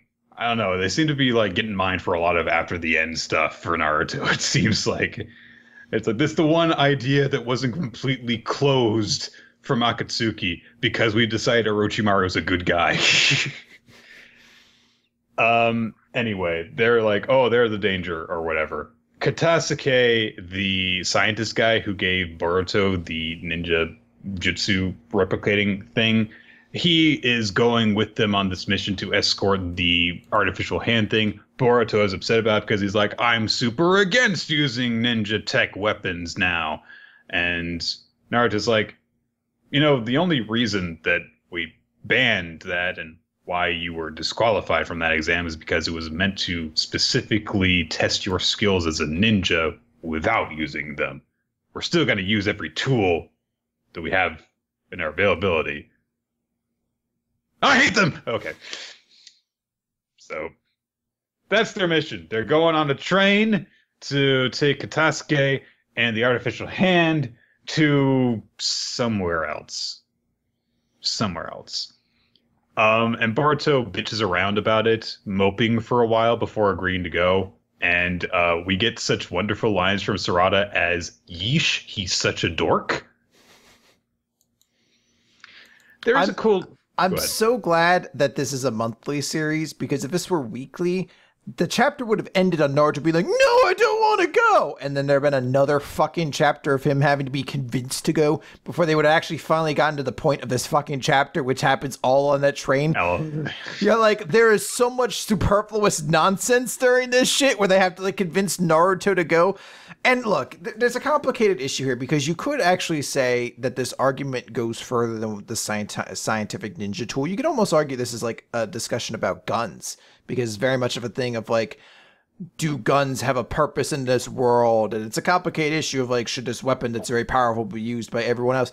But the base argument is Boruto being like, I don't like this thing. I used it and it got me in trouble, and thus it's always evil. And his dad has to be like, well, no, like, the way you used it was cheating. You used it to get an advantage on it, but there's good reasons for it. No, there's not! Listen to me, I'm 12 and super wise! You're like, why is there so much emotion to this complication here? You just, oh wow, it turns out you can use a knife not for stabbing people, but for cutting food. Like, who would have thought of this? Like, I don't know. It just seems strange here. So the three kids go back to Deus Ex Boruto Revolution. We get a little, Boruto's having a pity party, and Sarada and Mitsuki are there, and Sarada's like, hey, we should go on this mission. And it's, an assignment we were given directly from the Hokage, so I'm going to take it. And Boruto's like, fine, you can go. And you go too, Mitsuki, after she leaves. And Mitsuki's like, actually, I'm, only going to go if you go. And so if that happens, then Sarada's going to be all on her own. Which is, just one of those things like, hey, you're not going to let your friend just go on this mission that could get her in trouble without you being there to help her, right? Which he follows up on with some other cool stuff. First off, I like the idea that he's going through, at least with that whole he will be the moon to Boruto's son thing. He's like, I'm going to shadow you. I'm going to go where you go. And also he brings up, hey, you promised that you were going to be Sarada's right-hand man when she becomes the Hokage, but you're just going to go and let her go on this mission by herself? What the hell is up with that? I love that promise you made for yourself. I love that logic on how to get him to want to go on the mission. That's very cool. And he also points out, hey, by the way, that artificial hand, that's also the Hokage's hand. It's not just a tool. It's a hand that is crucial in defending our fellow villagers, including your little sister and your mother. It's like basically just like hitting all the buttons. It's like, Sarada's your friend. You're going to protect her. Your family could be in danger if you don't do this. Like, fine, I'll go. I don't like it though. Rump. Also, while he's doing it, he's doing creepy snake things, like wrapping his hand around it. It's like, come on, man. You should go and protect your friends. You're like, stop it. Ow. This is so, stop it. I'll go, fine. Stop making that face. Holy shit. So, Boruto agrees to go. And they're like, oh, there's no sitting room on this train. Where are we supposed to sit? And Sarada's like, if you hadn't been such a bitch, we could have gotten assigned reserved seats. But because we decided to only go at the last minute, we don't have that. Fuck you. Also, Boruto acts like a total idiot when he's like, oh, sweet, there's seats over there. Just like starts running towards them. And Sarada's like, don't run on the train, stupid. Boruto's such a fucking 8-year-old, God. It's that moment where you're just like, I feel bad for Sarada because she's had to mature so much so quickly because this kid is not getting any smarter, it feels like. Oh my god, the whole freaking maturity arc. It's like, Mitsuki, we just had that one side story where he had his coming of age all at once, and it was weird and awkward and rushed. But Sarada had such an awesome beginning to end story of coming to terms with her family and who she was and what she was going to be as a ninja and what her existence meant. And even when she was at her most vulnerable and least mature and most of an asshole to her family, she was still so much more sympathetic than this blonde asshole. Boruto got better, but every so often he's really taken a step back very suddenly. He takes steps back. It's really that fucking bitch fit he threw and like ran away to the ramen shop is just what baffles me. I'm like, this is so like, I get we got a great moment out of Mitsuki out of it, but it really comes at the cost. It was burying you as a cost of it, basically. Oh man. I like how his response to not getting his way is essentially to go and cry in his milkshake, but the milkshake is, ramen. Takasuke recognizes that the guy sitting in the booth there is Remus Lupin, the new Defense Against the Dark Arts professor. Sorry, that one bodyguard for the Mizukage in early Naruto. He's the guy who, had the stolen Byakugan in his eye that apparently has been ripped out now, I'm guessing. It looks like it. I would not blame you at all if you don't remember who this guy is in the slightest. So he was the guy who wasn't the weird glasses-wearing shark teeth kid who was... Yeah. Okay, yeah. All right, yeah. I'm starting to remember that now. So apparently most of his action days are behind him because of his injuries. He has an artificial arm now. They have a conversation that essentially boils down to, I hate artificial ninja weapons and tech and well, if it weren't for them, I would have probably died. See, that's the thing. Like, Boruto's argument would make sense if you did just look at it purely as an argument about, like, guns or weaponry or things like that. It's him, like, saying, like, I don't like these things. They're dangerous and are used to hurt people. And it's like, okay, you can make an argument out of that. But instead, it's sort of like an all-purpose, like, I hate technology! You're like, but technology can be used to make people's lives much better. No! No! Sarada's dig at him, which is, technology also is, what powers your precious computers and video games. So I guess you only care about the essential stuff in life. Yeah, well, his argument's like, it's totally different. Burn. Scientific ninja tools aren't necessary. It's like, so you're like, it's kind of a joke, I guess, of like saying like, oh, but he's saying video games and television are necessary or something like that. But it's still just like, what is this argument that he's coming from? It seems to be entirely based on the fact that you used a scientific ninja tool to cheat, got caught, and got your fucking, punishment thrown down publicly about it. Like, it really just seems to be like a petulant, bitchy child, like, tantrum. It's one of those things where, you have the drug special where a person comes to light after taking a look at themselves, realizing that their health is bad and that they've pushed everyone else away because of their drug abuse and they've ruined people's lives because they've, been this tremendous burden on them. But instead of coming to terms after all of that, they come to light after they've been caught in the bathroom at school smoking and got detention. We're like, drugs are bad because I got thrown into detention after smoking them. It's like, you shouldn't smoke, that's true, but... And it's an even weirder argument, though, because it's not even something that's objectively kind of like what you can see the argument for drugs. He just seems to be arguing about all technology at this point. Because even the tool that he specifically used imagine like the benefits that could come from that are non-combat related.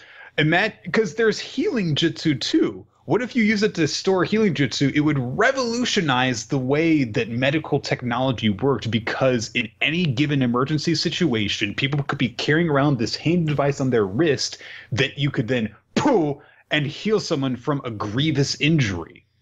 No one would die from accidents basically ever as a result of that. And he's just like, no, I got caught once and everything is bad. So eventually he sees like, oh, this guy would have died and would not be able to live his life as fully as he can without ninja technology. So I guess that they're kind of okay, maybe, sort of. And there is a weird bit, though, in between where Ao goes, you know, thanks to Dr. Katasuke and scientific ninja tools, I'm now alive, which is, you know, mostly a miracle. So, hey, kid, you don't care for scientific ninja tools, do you? And Boruto's like, guess not. Well, what if I hold this kun out of your throat? Convincing argument. He's like, shit, you got me. And he just says, look, you know, you'd be dead if you'd been my enemy just now. But he's holding a screwdriver, and he says, see, this isn't inherently good or evil. It all depends on how you use it, no matter what it is. That's my opinion. Also, box cutters, 9/11. So, can I just note, like, he lunged at Naruto with the weapon drawn to kill him, and the sole reaction that Sarada and Mitsuki has is like, shit. Like, you'd think that these two who are supposed to be, like, super talented ninja would have, like, had some, like, they would at least preparing, like, something, or, like, to move. They're both just sitting there still completely like, holy shit, he almost killed him. They're just kind of, yeah, shocked into inaction. It's not that they were too slow to stop him. It's the fact that they're just kind of like, oh, fuck. Naruto almost got shanked. So Boruto, they go their separate ways immediately after that. Having fully earned one another's friendship, by the way. I guess. like Naruto or Boruto is truly like, thanks mister. We see the error of my ways by holding a sharp object to my jugular vein. Thanks for threatening my life and teaching me about the importance of technology. Bye. And apparently after I'm gonna go complain about Danganronpa on the internet now. Like, he's just a bitchy child every other moment of the day. Apparently after that, we see that there was just a mysterious, ominous cloaked figure sitting immediately behind Ao the whole time, I guess. Everyone's like, hey, Mitsuki, do you see, like, the dude in, like, an obviously evil black cloak, like, right behind us, like, right behind, like, I could see the top of his head the entire time. You think there's anything weird about that? No. All right. Oh shit, that dude almost killed Boruto. Like what? Like, these are the worst ninja right now. I understand that the implication is that he only appeared like directly after all of the rest of them had gotten off of the train. But you have to wonder though why Ao was just sitting there for a bit. Is he going to a different place? Is his stop later on? I guess maybe. Is that ever established at any point? I don't know. I like to imagine, though, that this guy, instead of like just appearing all ninja-like, you don't even see how he got there. He was just kind of curled up in the fetal position on the bench to hide. Or like he was sitting next to like a really annoying girl beforehand. She was just like talking on her cell phone and typing on her laptop at the same time. And he's just like, could you keep it down? I'm trying to be. It gets fine. I'm trying to read. Do they have a food cart on here? There's always someone in the bathroom. Oh, my belly doesn't feel good. Oh, they're off. Hey, what's up, Al? Being pretty cool, right? Yeah, it's just me, cloak dude. My super cool mask and my shitty neck beard. What's going on? So Ao uses a lot of code words that are in bold and italics to let you know that they're super important, but you're not supposed to understand what they actually are. He also uses the term grass, which I hope to God is the equivalent to root, and that all of them are just really shitty plant terms for their secret agencies.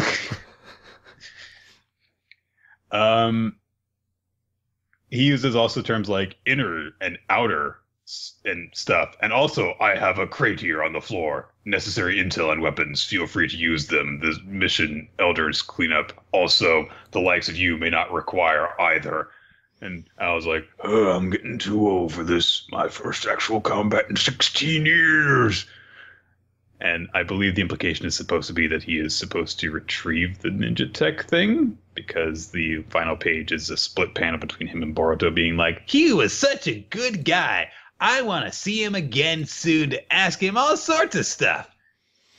I can't wait till we have a the amicable conversation again. Well, this is what we're going to do, because we're friends now. Presumably. So, that was a chapter. It was decent for a portion, but it was not, in the grand scheme of things, a very strong chapter. I like what we're headed towards. I like bringing back like a minor character from Naruto and making him more relevant, but what a minor character. well, it's more significant than that fucking cat lady, I guess, who married Akamaru. Or not Akamaru. No, she married Kiba. It would have been a very different series if she married Akamaru, Chris.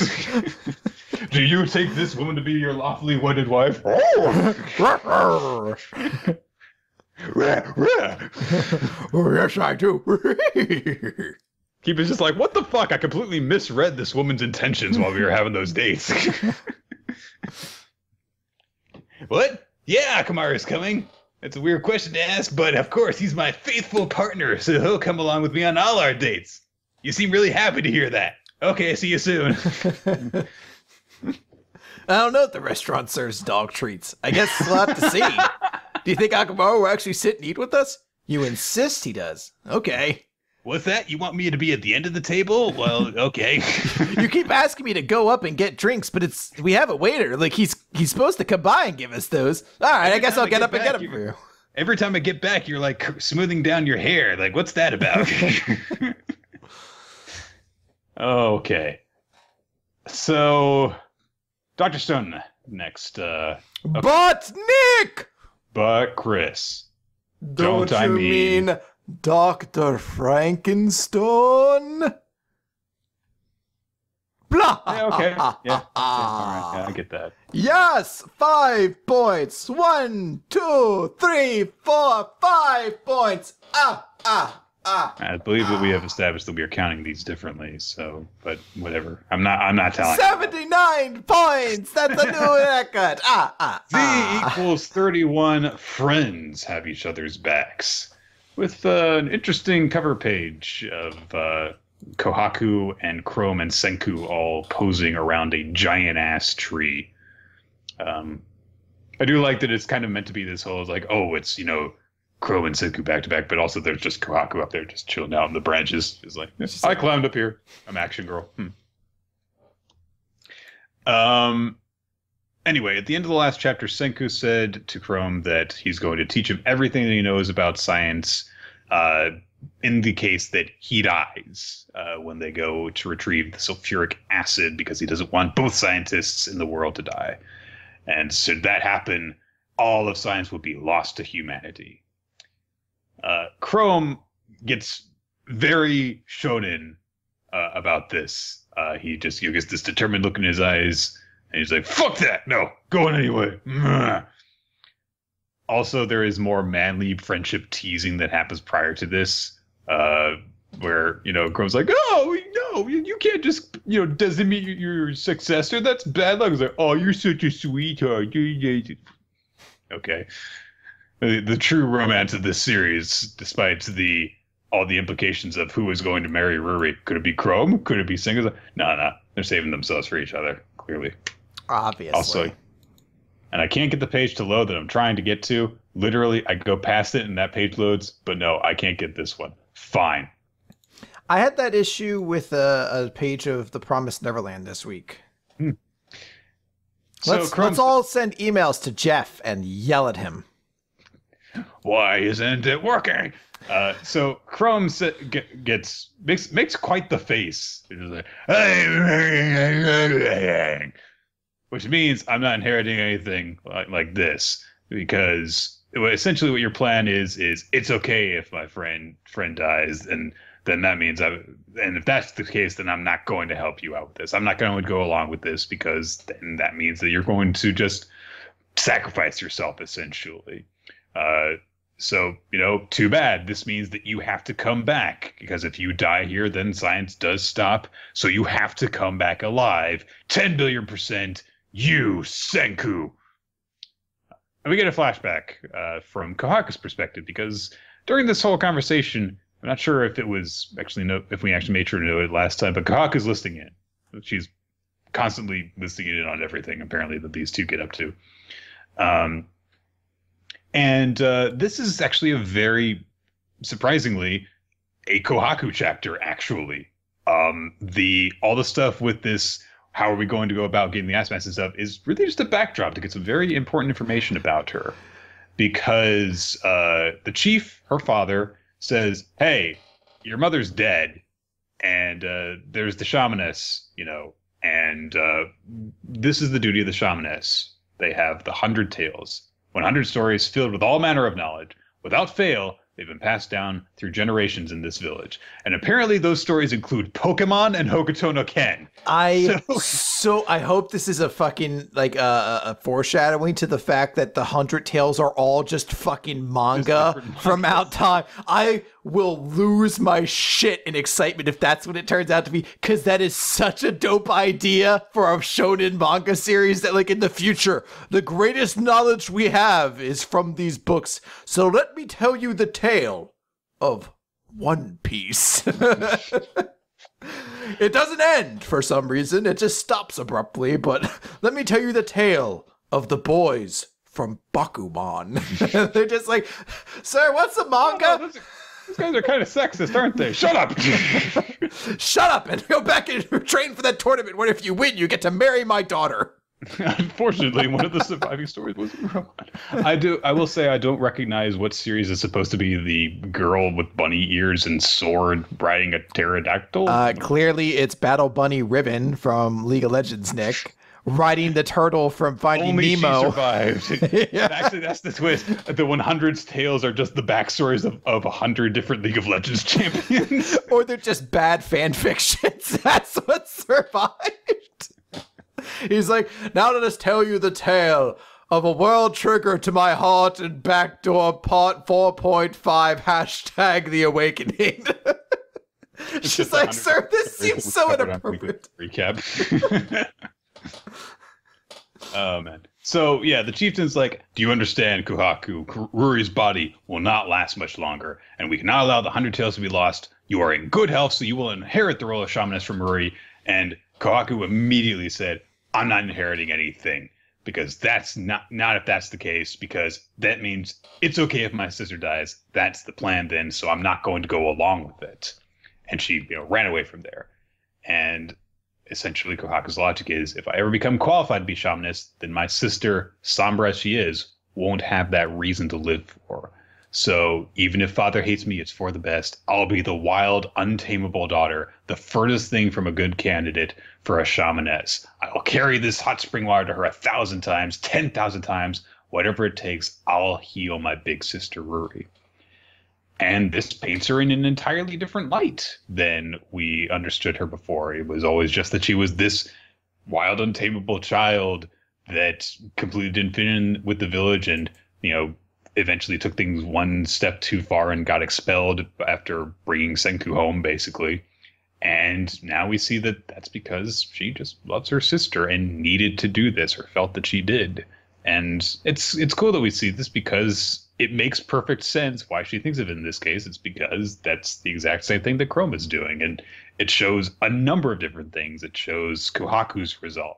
It shows this sense of camaraderie that she feels and she senses between Senku and Chrome. And she perfectly understands the bond between them as a result of having this prior experience. It's really, really good. Yes, it is a very well done scene.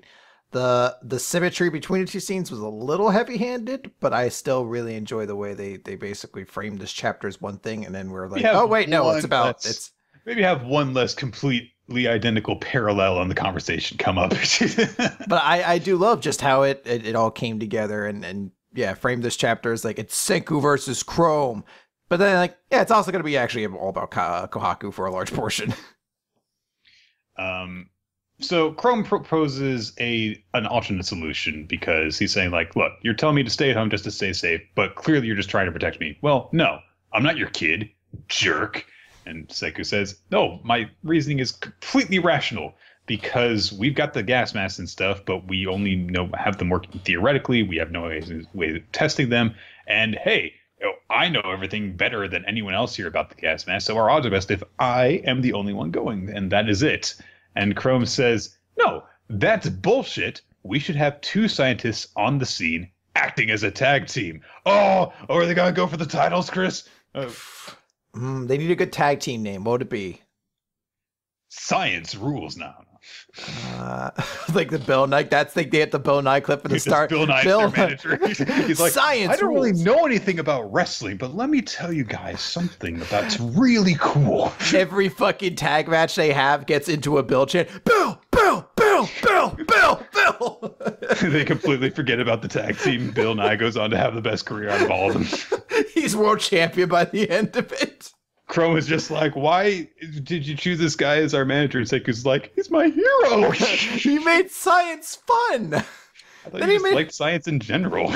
Yeah, but he made science fun. That's hard. There's so many numbers.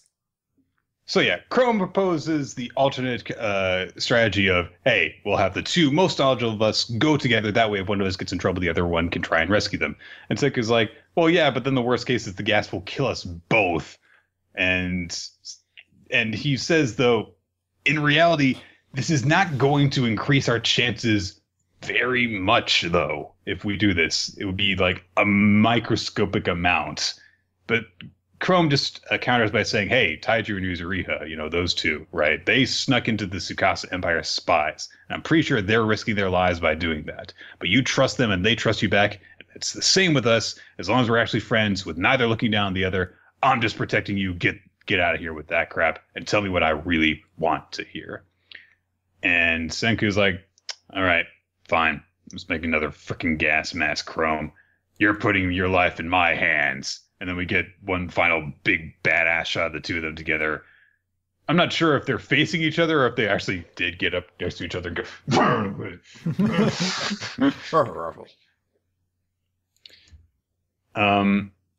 And then Kohaku's like, I'm up here still. So anyway, she says, hey, Chrome, you remind me of myself because if big sister Ruri were to marry a man like you, I'm sure everyone would be thrilled. But the heavens didn't bless you with fighting ability. I guess the gods just aren't that accommodating. And then she just kind of resubs, hey, my sister is going to either wed Kinro or Ginro. So, hey, by way of apology, how would you like me as a bride? My sister and I look alike, after all. And I freaking love these 2 panels. It's amazing. It's this one shot. Basically, it's find the difference, the game. They're 2 identical pictures for one. When after he says, you look alike, Ruri's a maiden and you're a gorilla. And then he's, even without changing his pose or facial expression, giant lumps on his head. Like I said, a gorilla. And Ruri's and Kohaku's just up in the tree, smiling the whole time. It's amazing. It is a great fucking comedic switch. And I love the follow-up to that, too, where Kohaku's just like, hey, what's the big idea, Kohaku? You fallen in love with me? And Kohaku's like, no, not even love. No. Yeah, I didn't think so. All right. I do love the freaking camaraderie displayed between first Chrome and Senku and then Kohaku and Chrome, though. That's just shows that they are more of that kind of like, why do you guys treat each other like that? Well, you treat your friend like that too. So yeah. And we get a brief montage of the construction of another gas mask, and it's a very cool looking rickety frickin' thing that they've got going on with this giant glass beaker that's slung over their backs. So yeah, they've got the gas masks, and they're gonna go and get that sulfuric acid. So there you go. Dun dun dun dun dun. So cool chapter, I must say. It was a very cool chapter. A lot of really cool stuff happens. A lot of great conversations. Good stuff. All right. So we are going to hold off holding off on We Never Learn until the end. And instead, for right now, we're going to talk about the Promised Neverland. So, last time, the nameless guy led Ray and Emma into the armory, where there were guns. And now we pick up with Chapter 59, Choose Your Weapon. So, yeah, there's an armory here, and Ray and Emma are both like, what the fuck? Guns. Holy shit. Yeah, the guy says like, yeah, we just kind of happened to come across this, piano unlocking thing by chance. When we arrived here, it was slightly out of tune. I wouldn't notice that though. So basically the room wasn't meant to be found easily. He does not mention who actually found the armory. So yeah, the guy says to Ray and Emma, choose your weapons. I don't care what Minerva intended or what this armory means or who the weapons are for. We're going to go into enemy territory. So we're going to where they live, and we need to be prepared for them. Even if you have weapons, you'll die when you die. But we can put up a fight if we're armed. So, and I'm not going to save you guys. Not. So hate you. Hey, Oliver, you're all dumb. And he hands a rifle, or I guess a submachine gun, to possibly, I'm not sure. I don't know what these things look like, to Emma. And she's like, guns are heavy. Yes, they are. So Ray's like, so what do you want to do? And Emma's like, I don't want anything heavy. And Ray's like, all right, I'm going to run with a knife because knives make you run faster. He's like, I bet if you hold your arms up behind you, you run even super faster. Naruto run. But I don't like Naruto. Naruto's old trite. I made my new original character called Ryuto, and he's the best ninja of all the lands. He belongs to all of the villages, and he has the fucking Sharingan and the Byakugan and the Raijin because he has all the eyes. Because he has his baby memories. He's got a third eye. I'm a K-pop. Yeah, don't you remember from his baby memories? He kept those because all the best heroes have baby memories. No, wait. She's Ray like, has a stupid name. I'm going to be Naruto. Oh, so much better. I'm so smart. Like scribbling over the cover of the manga that he's made himself. He's just high-fiving himself for 20 minutes. It's just the dude like, I'm not gonna let that kid have a knife. You don't get what. Not because I'm worried what he'll do to himself, but because what he might do to me. He's gonna be running with his fucking arms behind him, holding knives between his fingers. He's like going Wolverine. To trip and hit us so many times. He's like, it's not Wolverine, it's Ray Wolverine. All right. Hashtag original character. Do not steal. Oh, I'm gonna put this up on my demon art now. Right next to hashtag Sonic the Rage Hog. So, like, he's really angry. No, he's got Ray in his name instead of head. Stupid. It's like you haven't even played the games. All right. So Ray says, yeah, I do agree that we want to, like, not weigh ourselves down with too many weapons. And extra weapons are unnecessary. But if we're discovered and we don't have a chance to run, what do we do? And he does actually recall when he was cornered by all of the hounds prior to where Sonju saved him. So, okay, valuable learning experience there. Emma looks over at the nameless guy and is like, I'm not going to tell you what I'm taking. Just watch. And he grabs one of the rifles and he takes a whole bunch of extra clips. And that's it. And he's got a knife. He doesn't actually take a whole lot with him, which does seem to be following the whole, we shouldn't travel too heavy. So even though this guy is much bigger and stronger than they are, he is also traveling light. And anyway, you can only carry one gun and one sidearm and one grenade at a time, so it makes sense. Yeah, and part of it is just picking up ammo from other people, too. Yeah. You gotta make sure you use those ammo caches, yeah. So it was like, I'm going to take a knife.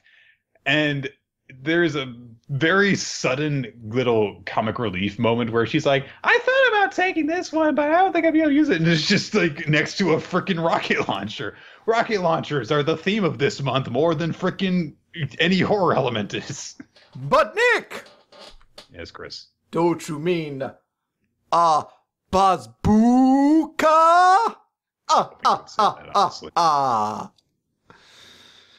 Hashtag point. So, yeah, and there's even like a little imagined bubble of her firing the rocket launcher, looking like the happiest person in the world as she does it. Okay. Then they're like, okay, let's think about this. And, because Emma says, like, I've got the bow and arrows, and I've only just gotten used to using them. I have experience using them. Also, they're light. And if we take a knife, I can make new arrows with them, and there'll actually be, more that we can use that for. But Ray's like, okay, I should actually take a weapon, and one that's easy to use, and then we won't have too much to carry, even with the ammo. And so he picks up basically a Derringer, this like 4-barreled Derringer. And Emma's like, what the hell is this? And Ray says, look carefully at that. And she's like, oh, a thing that's important that I am tactfully covering up with my hand when I reach for it in the panel it's introduced. It looks like either a steam gauge or maybe a compass. If it's a compass, it would make a lot of sense. But I can't think of what a pressure gauge would do on a pistol of that size, unless it's like a fucking steampunk gun and it's got like chambers in there. So I have to assume it's for the compass aspect. I don't know anything about guns, so. Yeah, and then after a bit, Ray just says, "We'll come back alive for sure, okay? For sure." For sure, yo. Now let's go. We're Audi 5000. All right, and so after they have gotten their gear, Emma goes to talk with Don Gilder and is like, food, and be careful when you hunt together, and the garden, and then Ray gets the bandage taken off of his ear. They're like, oh yeah, that was a thing that was going on. I'm assuming that Emma is not gonna be able to do it quite so easily, considering that they, removed Ray's tracking device, whereas Emma cut off most of her ear. So, yeah. They're gonna give her a robot ear at some point. And Ray gets furious. Why don't I get a robot ear? My ear. I'm gonna cut my ear off now, just like fucking Van Gogh. Robot ear, Ray. She's like, Ray, he didn't do it because he was artistic. He did it because he had Alzheimer's. Fuck you. I don't like your revisionist history. I'm gonna have Alzheimer's. He's like, I brand everything. Hashtag ow. All right. There's a brief little moment between Ray and some of the younger kids, because they're like, we would go with you if we could. And especially Don Gilda, because they're worried that they can't go. But your decision is correct. In order for everyone to survive, this is the best way. And then there's a full-page panel of Ray and Emma and their overcoats. They're like, okay. Also, they have boots. They got cool-looking boots. Can't lie. That's some nice boots.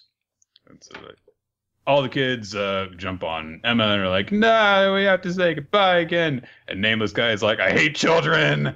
And then Gilda goes to the Nameless Guy and says, bring them home safely. Because if you don't, there's going to be trouble here. I need at least one of them to definitely come back alive here. If something happens and you decide to come back halfway through, one of them better make it back here safely. The guy's like, what, you asking me for a favor? She says, no, I'm stating my intention. Because if they don't both come back alive, I'm going to blow up this shelter. It's interesting. I wonder if that notion of at least one of them needs to come back alive is something that's meant to come into this. That if some way Ray or Emma don't return from this mission for whatever reason. I'd have to assume that if it was somebody at this point, I feel like Emma can't, but they already tried having Ray do that like big sacrificial moment earlier. So I don't know, but I imagine it's something that's probably going to come in as a tease, like that maybe one of them will die and the other will be safe. But there's no certainty But either then way. Norman will save them. Hey, possibly. Or maybe the nameless guy is Norman from an alternate dimension now. Holy shit. But it's a pretty effective way of ensuring that the guy will at least pull them out of lethal, mortal danger, considering that she's like, if you don't bring them back, we're going to blow up your freaking home that's in their safe shelter. So there you go. And that's basically it. She hugs Ray and Emma at the end of that, and she says, "Promise you'll come back safely." And that's it. Indeed. Good chapter. And a nice little bit of character development for Gilda, who was always, more just the worrisome member of their group, and gotten many chances to contribute stuff as a result of that. And I imagine that we're probably going to come back and see more of her later. So it's important to get that done. All right. Oh, we didn't read Lycopene, by the way. No. All right. So that's your Lycopene recap, everybody. We have 3 chapters of the 7 Deadly Sins to get through because they're all pretty. But me! Don't you mean the 7 deadly sins? It doesn't work. This series is already too spookily titled. It doesn't work. I can't even do anything with the title. The pacifier demon's already pretty spooky as it is, because it includes demon and pacifier, which relates to children who are terrifying to the first planet.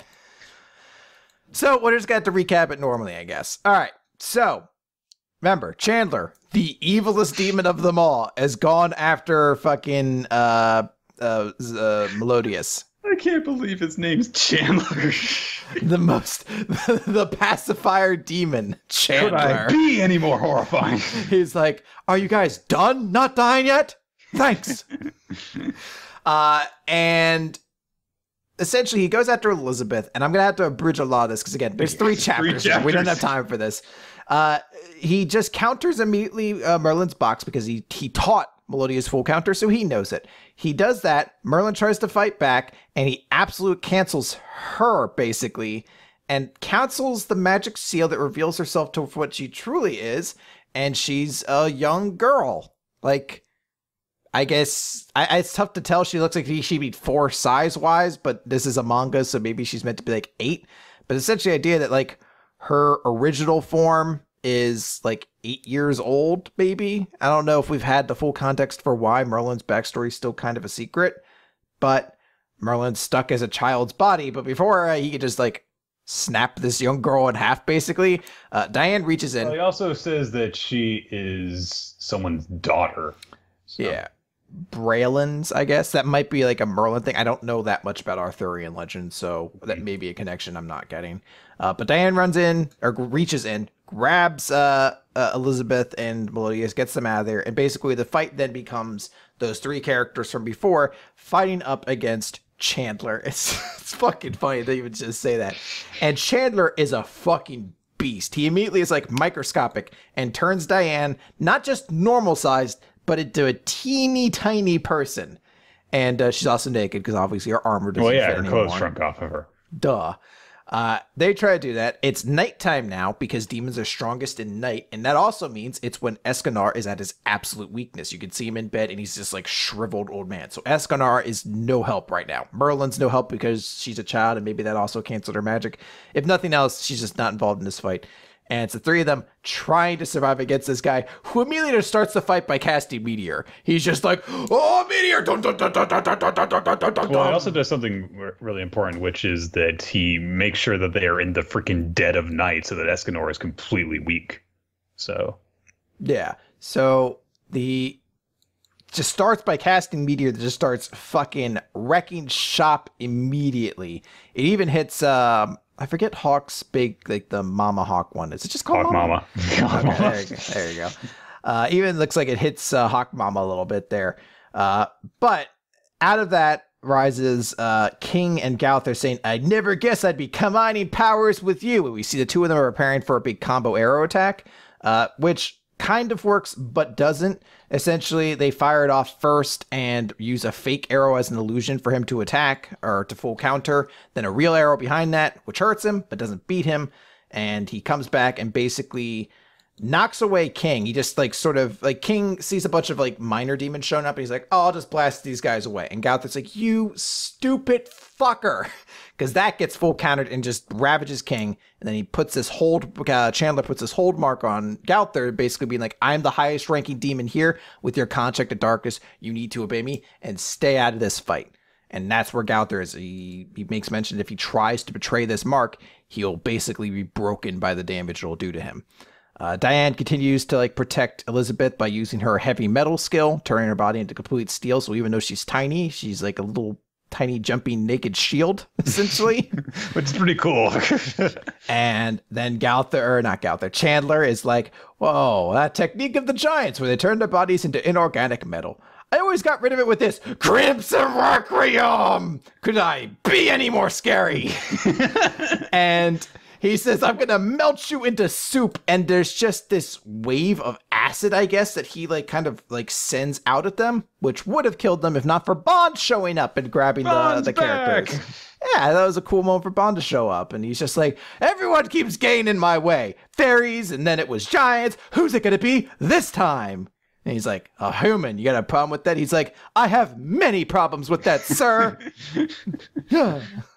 Yes, I do. I have many problems. Will you just die already?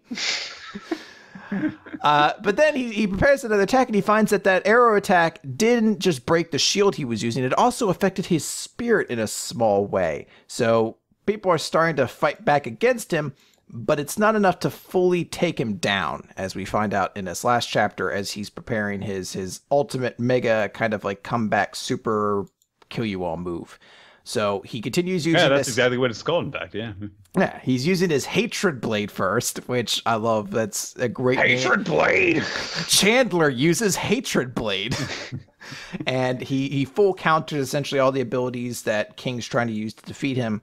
It has this entire thing about like, Gowther, like, Hawk gets up and he's like, Gowther, let's make this old man pay. And that's when Gowther explains, like, I can't. If I try to, I'm going to die. So there's this great scene where Hawk runs up and starts trying to lick the seal mark off of Chandler's hand because that's what will, like, remove Gowther's imprisonment. And you just see Chandler staring like, what are you doing? Go away! And Hawk's like, it's my super secret move, licking the plate all clean. I love Hawk. And he just fucking slaps this pig with his cane. He's like, fuck off! And it looks like everything's done for because, even Hawk couldn't stand against the mighty Chandler. But Elizabeth uses her magic to, like... I'm sorry. The mighty Chandler. The fiendish Chandler, Demon Lord. Elizabeth uses her magic to kind of like heal. Oh my god, I feel characters. so bad for anyone who hasn't ever watched Friends because that idea is just not the most hilarious. So she heals all the characters. So King has one last chance to try to make a big critical attack, as we can see him preparing his legendary spear. But Chandler throws his attack, and he's like, "It's too late. Could you be any more late with your attack?" And then he's like, "Oh shit!" And he sees his attack missed, and he sees that there is that little dagger that's been placed into him from Gowther. They used it to redirect his hand and cause his attack to miss. And Gowther broke control just long enough, and that creates an opening that King uses to just impale Chandler with his spear and seemingly destroys him. We get one last shot of Chandler being like, "Master, could I be any more dead?" Poof, and just a puff of smoke. And our heroes are victorious, it seems. And those are the chapters. And, in a way, it's kind of good, I guess, that Crunchyroll took 3 weeks. Because this is a very complete, 3 chapters to close together. And really great 3 chapters. This is an awesome fight. I had to skip through a lot of it to kind of trim this down, but... And a good way to use everyone who was present, basically. Yeah, everyone gets a chance to shine in this. It's really Elizabeth, Bond, fucking Hawk. Hawk. Yeah. It's great. Everyone gets their moment. It's a great fight between everybody there. And Chandler felt terrifying. Chandler felt like a big threat up to that level of being like, you're a new 10 holy virtue or 10 commandments or whatever. So like it took 5 of the deadly sins and Hawk to take him down, or 4 of the deadly sins, I guess. It depends on how you count them, because I count Merlin to a small extent. 4 of them did the work, but Merlin was involved in the fight. So yeah.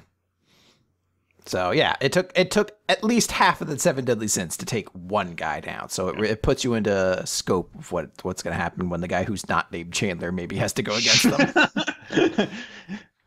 Things in Chandler's favor, being the man who trained Meliodas, an ancient demon lord who knows so many different skills, can use the amazing full counter to its full potential. Cons, named Chandler. That's a bad name. So yeah, that's 7 deadly sins. All right, from one fantasy series to the next, let us then go continuing on with Black Clover, the fight against... Don't you mean Black Clover? We use the classic this time. Page 129, the life of a certain man. Asta is pushed into a corner, trying to defend their crystal against Langris, and getting injured all the while. Little chunks of him disappearing as Langris uses his spatial magic. And although Mimosa is right there behind him, healing him, she can't keep up. He's actually being injured faster than she can be healed. But Asta refuses to back down because he is Asta, and he's really, really fucking pissed off at Langris for what he did to Finral. And after a while, he says, "Okay, I've got to do this. You know, I can't even get into the black form because I can't get into that state. I can't hold a pose and make my ki circulate. So under these circumstances, I can't do it. So Zerx, do it!" And Zerx suddenly appears in front of Asta as Asta gets ready in his pose, trying to get ready to enter his black form. And Zerx is going to defend him while he's doing this, although he's doing it in a very Zerx way by saying, I'm not going to take orders from you, while taking orders from Asta. But you so soon. And it's Zerx's flashback backstory time, Chris. This is a very important one to learn and quite an interesting one. So, the first thing we see in Zerx's backstory is not Zerx, but his father, who you can tell it's him because he's got the exact same hairstyle. The exact same hairstyle. Oh, none of the genes from mom, at least in the facial area. His mom was just a mannequin face, like she had no facial features whatsoever. And they say this guy's name at a certain point, Zara. Zara Ideal? Is that really his name? Or Ideale? It's spelled Ideale. I have no idea what that is supposed to be pronounced as. That's not important. Zara / Zerx's dad. And that Zerx's real name apparently is Zora. Just going to give a little pause there so that you can all get your Legend of Zelda jokes out of the way. Okay. So, basically, Zara was kind of that stereotypical, like, uncool dad kind of guy. And very kind of Rock Lee element to him, honestly. He's very cheerful and energetic about everything. You know, he comes home to see his son. He's like, "Oh, you did the chores perfectly again today. Ha ha ha. Thanks for always helping me out." And apparently he would use his trap magic to pull pranks on Zora. I fucking love it. I want to be a dad like fucking this dude, where you're just digging trap holes for your kid to fall in and be like, ha ha ha ha ha, this is a child abuse. He uses it like a joy buzzer too. He's like, I had traps on my hand. Ah! Like, there's one scene of like his son walking by and a glyph like firing off a fireball in front of him. Like, that feels really dangerous. Like, I'm sure it's all fun. You probably made sure it couldn't possibly. That still looks dangerous from far away. And then one day he gave little Zora a little doll flash action figure thing that he made for him. The Envoy of Justice, Super Magic Knight Zora, who is very clearly the base for current Xerxes appearance, complete with the binding around the mouth that exposes sharp teeth. I want to believe that Zora didn't get so into the idea of being this, matching the appearance of this doll, that he like filed his teeth down just to match it. Yeah, I wonder, how did he get the shark teeth? But so Zora's just like, what the hell is this? And he's like, I made it for you. It's Super Magic Knight Zora. He's he's got a bit of a mouth on him, but he's as good as his word. A warrior who protects the country behind the scenes. And he's like, I'm 12 already, Dad. He's like, and Zara says something kind of cool, which is, I'm not saying you have to match this. I just think you should talk a little more, communicate with others. Just like, hey, look at how cool this guy that I made for you is. And, if you'd be a little bit more like him, you might be a little bit happier. So, and then he's like, I'm off to protect the peace again. And so, despite the fact that he's, this kind of irritating guy for a 12-year-old kid, Zora says, I was proud of my dad. The first peasant to be a Magic Knight. Ooh. He flunked the test lots of times before he made it, but every time he worked so incredibly hard that it dazzled me. And every time that he came home, apparently Zara was all super cheerful about everything. I fought alongside an amazing guy today. The guys like that succeed in the world. I can't believe I get to protect the country with those amazing people. And I'm going to use all the power I got to protect everything I can protect too. That's what Magic Knights do. Next panel, gravestone. And it's not like, how are you going to protect anything when you're dead? Sad. But it's so Halloween themed, guys. Look, a tombstone. And there's a super spooky tree next to him. There's also some really creepy looking silhouettes also. Bless you. Bless you. I love this chapter for a lot of reasons, but I hate Black Clover's way of casting villains, because everyone is so absurdly evil. It's not just that these guys state clearly that it's not just that his dad died, they killed him. And the reason they killed him was because he was a peasant trash.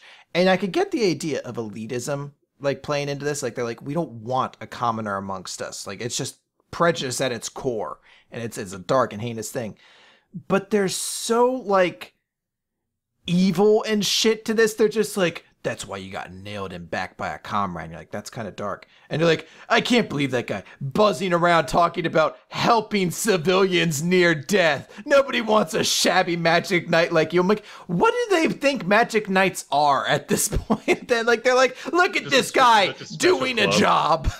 Yeah, it's our own special. It is our own special club for only the most elite of people. Only those that come from the right kind of fiber are suited to be among us. Stupid peasants can't join us. Just you don't become a Magic Knight to save people. You become a Magic Knight so you can get invited to all the charcuterie parties that it's bestowed upon us, you peasant. If you're trying to save people, that means there's less charcuterie for everybody else. This was an interesting chapter for me because it revisited this whole, elitism among the elites. And I'm in two minds about it now at this point, I will say. I still hold on to that whole, you're going to imaginary. That's like a nail by my camera. But at the same time, I think that we have to acknowledge at this point that the classism in Black Clover is not just a backdrop that, is a vehicle for showing how special mostly Asta and Yuno are, but also it is just a theme of the series. It's something that really gets pushed and is important. And I get the feeling that this is going to be central to some sort of conflict or change within the series at some point. I really find it hard to believe at this point that it's not just going to be just a thing in this world, but it is going to be a very important thing that is going to be relevant to the plot and not just characters' backstories. So I am there with you in terms of the whole, just the most ham-fistedly douchebag evil about this, and I think it would have been far more effective at this point if instead of coming to the guy's grave in order to laugh at him. Because it's just these two guys who are just... Oh, wait. Hang on a second. Yeah, they just go and visit his grave just to be like, look at this asshole. What a couple of douchebags. Like, not just to be like, he's an asshole. They're like, man, I hope he died with regrets. I bet he did. I bet he was super sad when he died. I bet he left behind a family. Ha ha ha ha! High five, high five, high five, high five, and then leave. I think it would have been far more effective if instead of literally Zora walking away from his dad's grave and then looking over his shoulders like, I bet that little peasant was this fucking ugly kid. That... Imagine if instead, after visiting his dad's grave, we see him later on trying to make his way in the world without parents. My God. And he hears instead, say, some purple orcas in a bar getting drunk and being loose-mouthed and be like, yeah, that guy was such a prick getting in, thinking that he could hang with us. I'm not proud of what I did, but I don't regret having to shoot the guy in the back. Just present things in a different context than every single time you see this elitism take place, with the exception of specific characters. They don't even have faces like these guys. It's weird, too, because you brought up a bar, and that's literally where the next scene goes, is a bunch of, drunk guys try to harass this, bartender woman, and they try to, start stripping her with their magic, and he shows up and kicks the shit out of them, and this is kind of the catalyst for where we see, why Xerxes became the way he did, why he goes after people, because he's so hateful of these people who are magic knights and hold these high ranks, and they're just the scumbags of the world. And you're like, okay, I get it.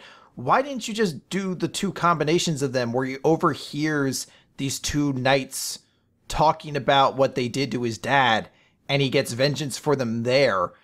And because you said, and that puts him down the road, and that's where he, gets his worldview. Just put these two scenes together. Exactly. It's not even like those two those two guys are, as you said, faceless. They might never show up again. It's just it's weird. And I know this is thing that the purple orcas are almost this earnestly evil magic knight group now in the series, because they've had 3 distinct instances of being villainous now, between the one zombie dude from early on. Then they had your one captain was a shithead, and now this. And also, establishing that real Xerxes actually is a complete and utter douchebag, and we didn't actually see all of that scene before this. So it's now we really know that the purple orcas are just this fuckhead of a group. It just feels like you could have swapped this around. Now, I don't want that to undercut the fact that I think this is an extremely effective backstory. Oh, yeah. I love it. I just want to note that there's a very complicated world in the Magic Knight system and elitism in this world that at some point I feel like I need to really discuss in a video or something, because it's interesting to talk about, but it's so much to it you really can't fit it in every week, and I feel like we try to. Mm. And so we see I guess the first time that I'm gonna hold off on calling him Zora in his current form until we actually have him stop everyone calling him Xerxes, because it's gonna be weird for them to say Xerxes and while we're calling him Zora for a bit. So just put up with that for the time being, guys. I'll give you a warning there. We see Xerxes take on this form and beat these guys in the bar, encounter the real Xerxes, and after he was harassing a grandma who was taken away by the purple orcas for some reason and was begging to have her back. What? It would have been so much weird, easier to just have been bandits or kidnappers took my bad people took my child. Could you please get them get my grandchild back? And you could still just have the fucking dude be like, did you see this magic knight's child, you peasant? But yeah, took her away. What? Are they participating in slave trade too? On top of everything else, this is something that Internal Affairs really needs to take a look at, guys. They're just guys. William Vengeance told us there's no evil things going on. Stop looking into them. He said there was a body we found and it had a note on it that said, I don't want any autopsies on it. Signed, William Vengeance, scribbled off person who's dead. So obviously he doesn't want any autopsies. It's fine. Just stop looking into these things. Oh, okay. So in the present, Xerx shouts at Langris, "You people aren't magic knights," while thinking privately, "You aren't the magic knights of my father's dreams." And yeah, I mean, the lead up to this, yeah, I get it. I get the resentment that he holds towards magic knights. I get why he frowns so much on elitism now. Yeah, cool. And but also in a way, to give credit to him, he didn't become, this like dark figure bent on vengeance.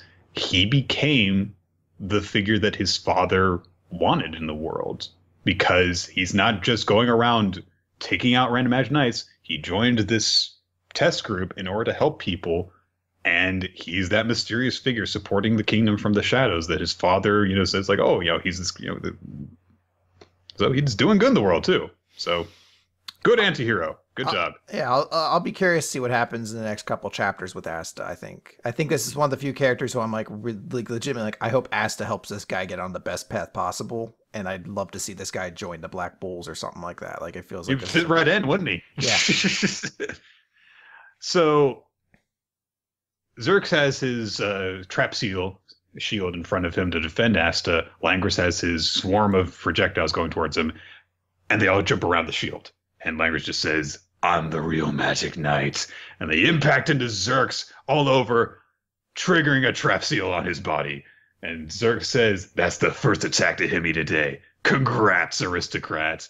And Wizard King assistant person is like, "He drew a magic circle on his body. That's like being constantly attacked by your own magic. The risk must be enormous." I don't quite get that, but okay. Sure. We don't really get how magic circles work in this world. But all right, yes, I guess it's a burden in order to... Okay, fine. And so, and in a flashback, he remembers, people asking him, "What are you? Who are you?" And he thinks to himself, "I'm nobody. I was born from a dirty little brat in a peasant village, and I am hopeless rage incarnate." And all of the projectiles Langris launched at him go flying out everywhere. Super dope. Yeah. So, yeah, love Xerx. Cool. All right, let's wrap up this week then by discussing We Never Learn, Chapter 35. A genius secretly has to accept whether or not he has to give someone else a free pizza. Because that is the chapter this week. I'm skipping over 90% of this fucking chapter. It's an Iruka and Yuega chapter. Essentially, they're both very nervous. There's a scene where both of them individually go up to Fumino and discuss things with her. By the way, there's a scene also where Fumino does the drinking glass thing, but she does it with one hand, which is like How scientific. is she holding it? It's like, hey guys, I'm doing it. Like, but you don't see her thumb I'm drawing a underneath. conclusion right here. Okay, I think that I'm going to, make my case, and then I'm going to open up the manila envelope on the clue board. And if I'm wrong, then I lose. I don't think that Taishi Tsutsui knows how to draw hands holding a glass properly.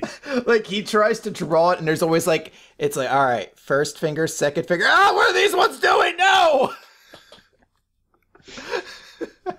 But they both have conversations with Fumino that are essentially like, so my friend likes this girl and knows these things, or my friend kind of has this thing with this boy, but it's getting kind of weird. They both just start to explain their situation to Fumino, who's obviously smart to be like, you both like each other. I know you're lying, but she tries to help them out anyway. So she basically encourages both of them to hang out together. Well, hang on. I want to point out that Yuiga doesn't use the language of my friend has a crush on. He just says, "Oh yeah, he did all this stuff to make things more awkward between them." So there you go. Yeah. So she basically arranges that the two of them are going to like meet out together, like just hang out and have a conversation. She's going to be that 80s movie character who's going to be like feeding them info like through the side to help them get through their date. But this time it's there's a joke about her disguises that she's wearing like 5 bras to make her breasts look bigger, and apparently this is super effective.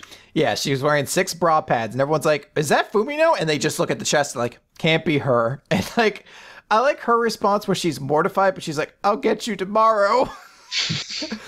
But she's trying to text them, and she keeps bringing up things like, hey, why don't you ask him about, like, a mutual friend? And they start talking about a mutual friend, and every time it brings up more sexually awkward scenes between them. They're like, hey, remember that time we went to Ashui's place and it was raining? And she's like, did you see my bra? He's like, and everything just keeps going that way. It's like, oh, hey, bring out, going to a shrine. She's like, oh, yeah. Oh, and then there's that time I saw you, like, laying down the shrine and your body was all exposed. Oh, God. Like, it just keeps happening over and over. And then Tsukijo texts her because Tsukijo is asking, hey, which hairdo do you think Rizu Ogata would like more? The updo is sexier, but, and there's 2 images she sent along, a ponytail shot and a high ponytail. And she's got little hearts and everything around them. And I love Fumino's response is, who cares? Because she's like, I've got so much more going on. But all this is happening while there's just this big conversation going on, and the, Uruka and Yuiga are kind of like just trying to figure things out. Uruka's thinking like, I just want things like, Yuiga's such a good guy. He wants to, I want things to kind of go back normal. And it'd be nice if he thought I was cute. That would really make me happy though. So that's happening. And Fumino is trying to respond to these texts, and she's hitting them out, and she's like, yeah, that's great, fine, Tsukijo, the cuter hairstyle, that's fine, whatever. And boom, and then she's like, oh shit, I sent the wrong text to the wrong person. And Yuiga got the one about the cute hairstyle. So he says, oh, that hairstyle looks good on you. It's cute. And Uruka's like, what'd you say? He's like, it's cute. Say it again. It's cute. One more time. He's like, this is weird now. But she keeps making him say, like, it's cute. And all of a sudden, all of their attention just completely vanished. And they have a real honest conversation. And there's a scene later on where Yuiga goes to school and he's thanking, Fumino for everything. And he notices that she has a ponytail. She keeps, like, twirling it and everything like that, like, just over and over again. And he's just like, what's up? She's like, God damn it, fuckhead, call it cute, dickhead. Like, how can you not pick up on these signs yet? No, hang on. Let's be fair about this. Because as we will establish later on, Chris is kind of just sees things that he wants to see. Because Fumino is twirling her hair and Yuiga starts to react. But before he can actually properly react to it, suddenly Ogata bursts in and is like, I'm broke! So we don't see where that actually goes. But the only thing that I think you could... No, it's not what happens. It says right. She's doing that. She's twirling her hair, and Yuiga says, "Oh, I'm sorry, I'm broke. So standing room udon only." And she's like, "I'm not asking for a reward. Call me cute, fucko." But she doesn't say the last part. That was Ogata's hair. No. My bad.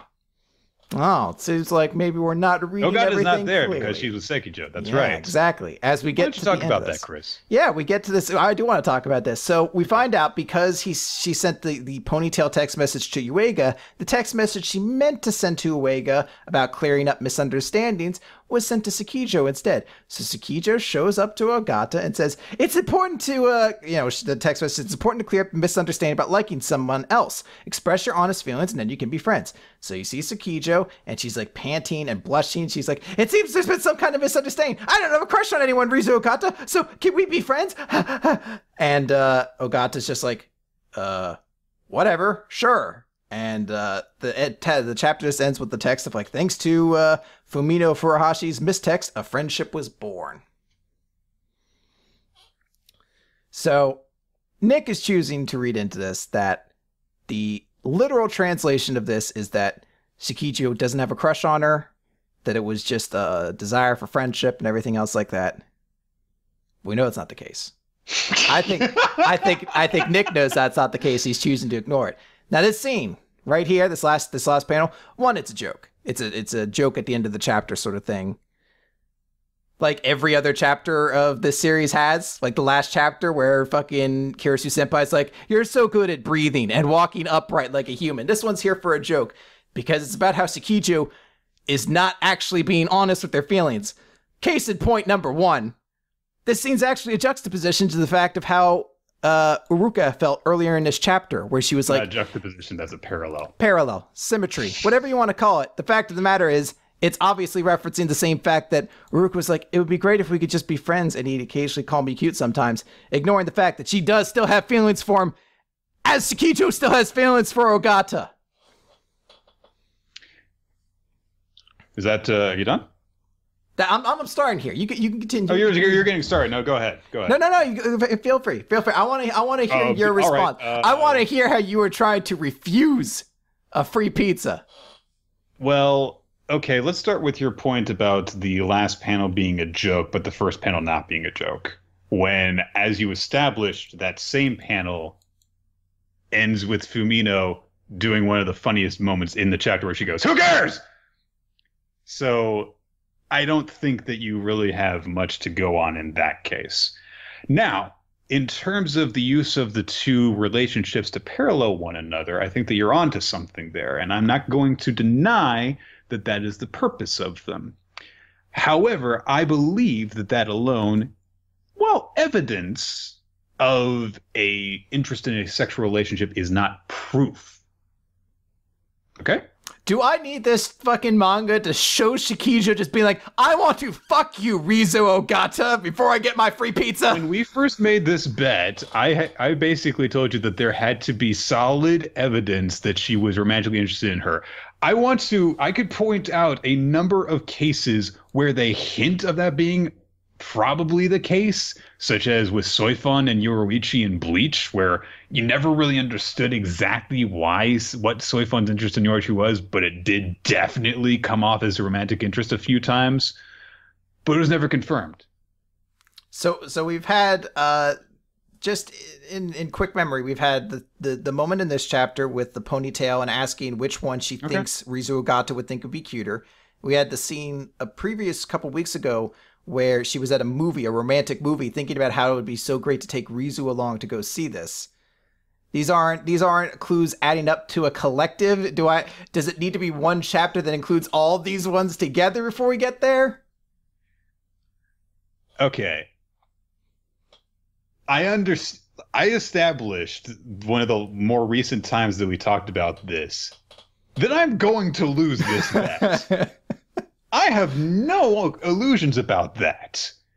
At the same time, however, I think that you're basically calling the game after 3 quarters because you're up 24 points. All right. And Nick, the Giants are not going to lose. They're up 21 points. All right.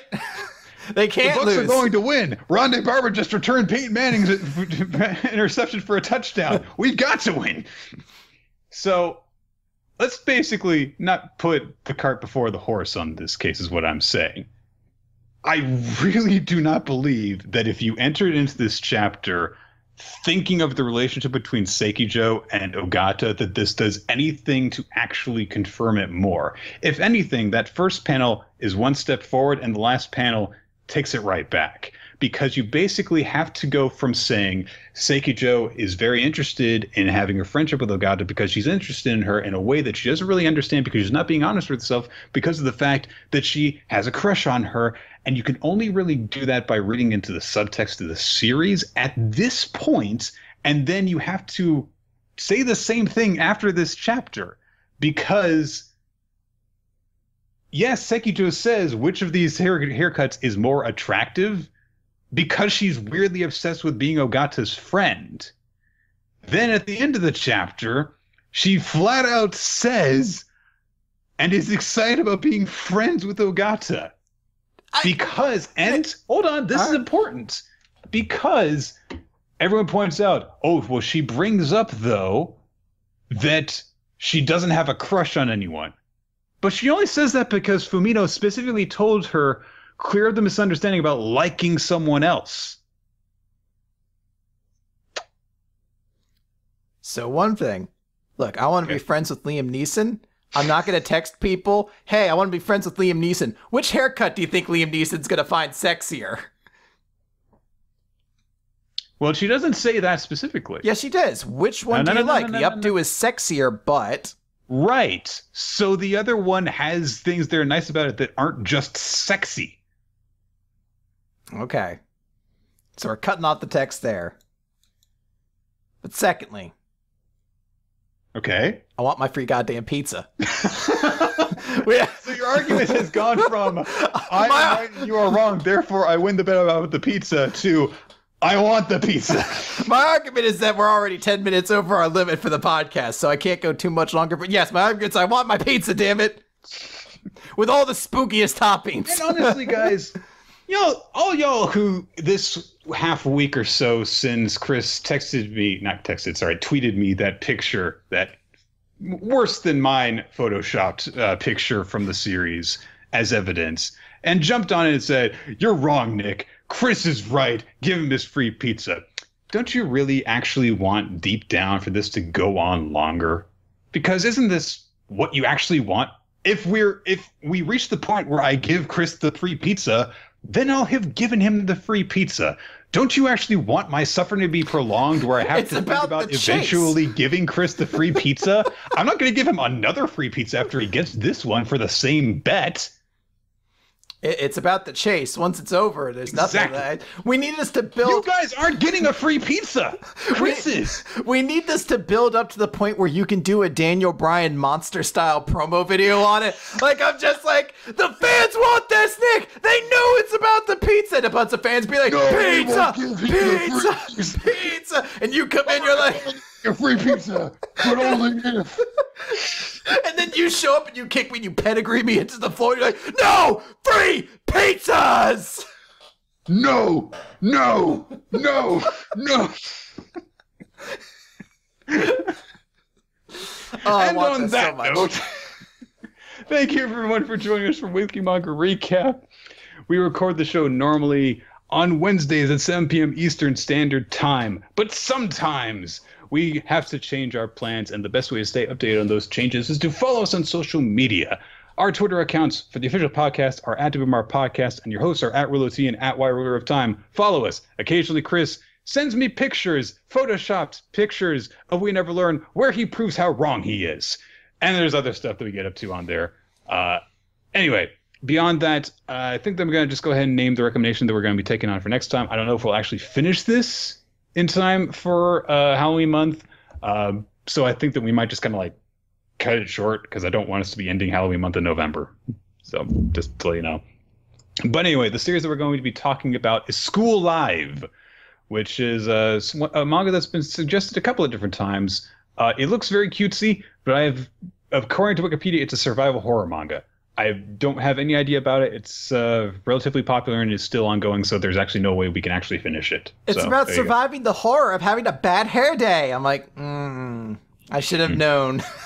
That's produced by Nickelodeon. And anyway, Sekijo's already found the solution to that, so we're good. I've completely lost my place here.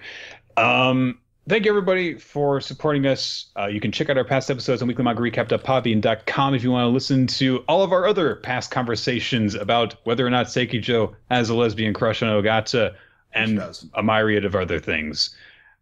Subscribe to us on iTunes as well. Leave a comment and rating to help us beat the woodworkers and become king of the hobby section on iTunes. Or you can also do that on YouTube, too. YouTube recommendations are nice. Yes. Feedback, questions, suggestions for future manga for us to read can all be sent to weeklymangarecap@yahoo.com. This School Live is going to be the last Halloween recommendation that we're going to be taking, so it's going to be back to normal stuff.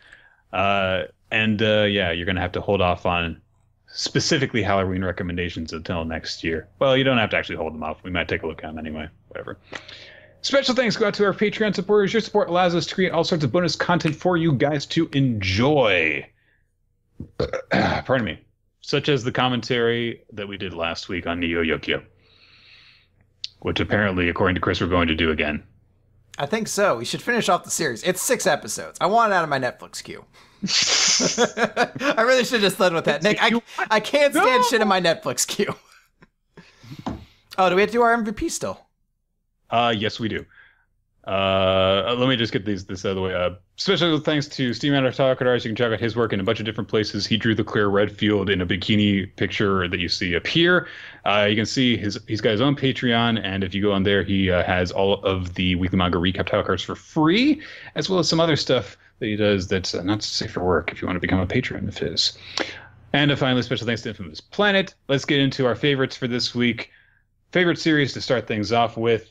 I am. Oof. You go first. I'm Yeah. gonna go with Dr. Stone. I originally went into this thinking Black Clover, but upon reading it, I realized I had a little more issues with it than I thought. But I still just love what the Dr. Stone chapter did, giving us so much more extra context for these characters, giving us a great relationship about some stuff, and then just really kind of showing off a couple elements I thought were really cool between these characters. Just great all around. Yeah, I'm gonna have to. I'm gonna have to say the same.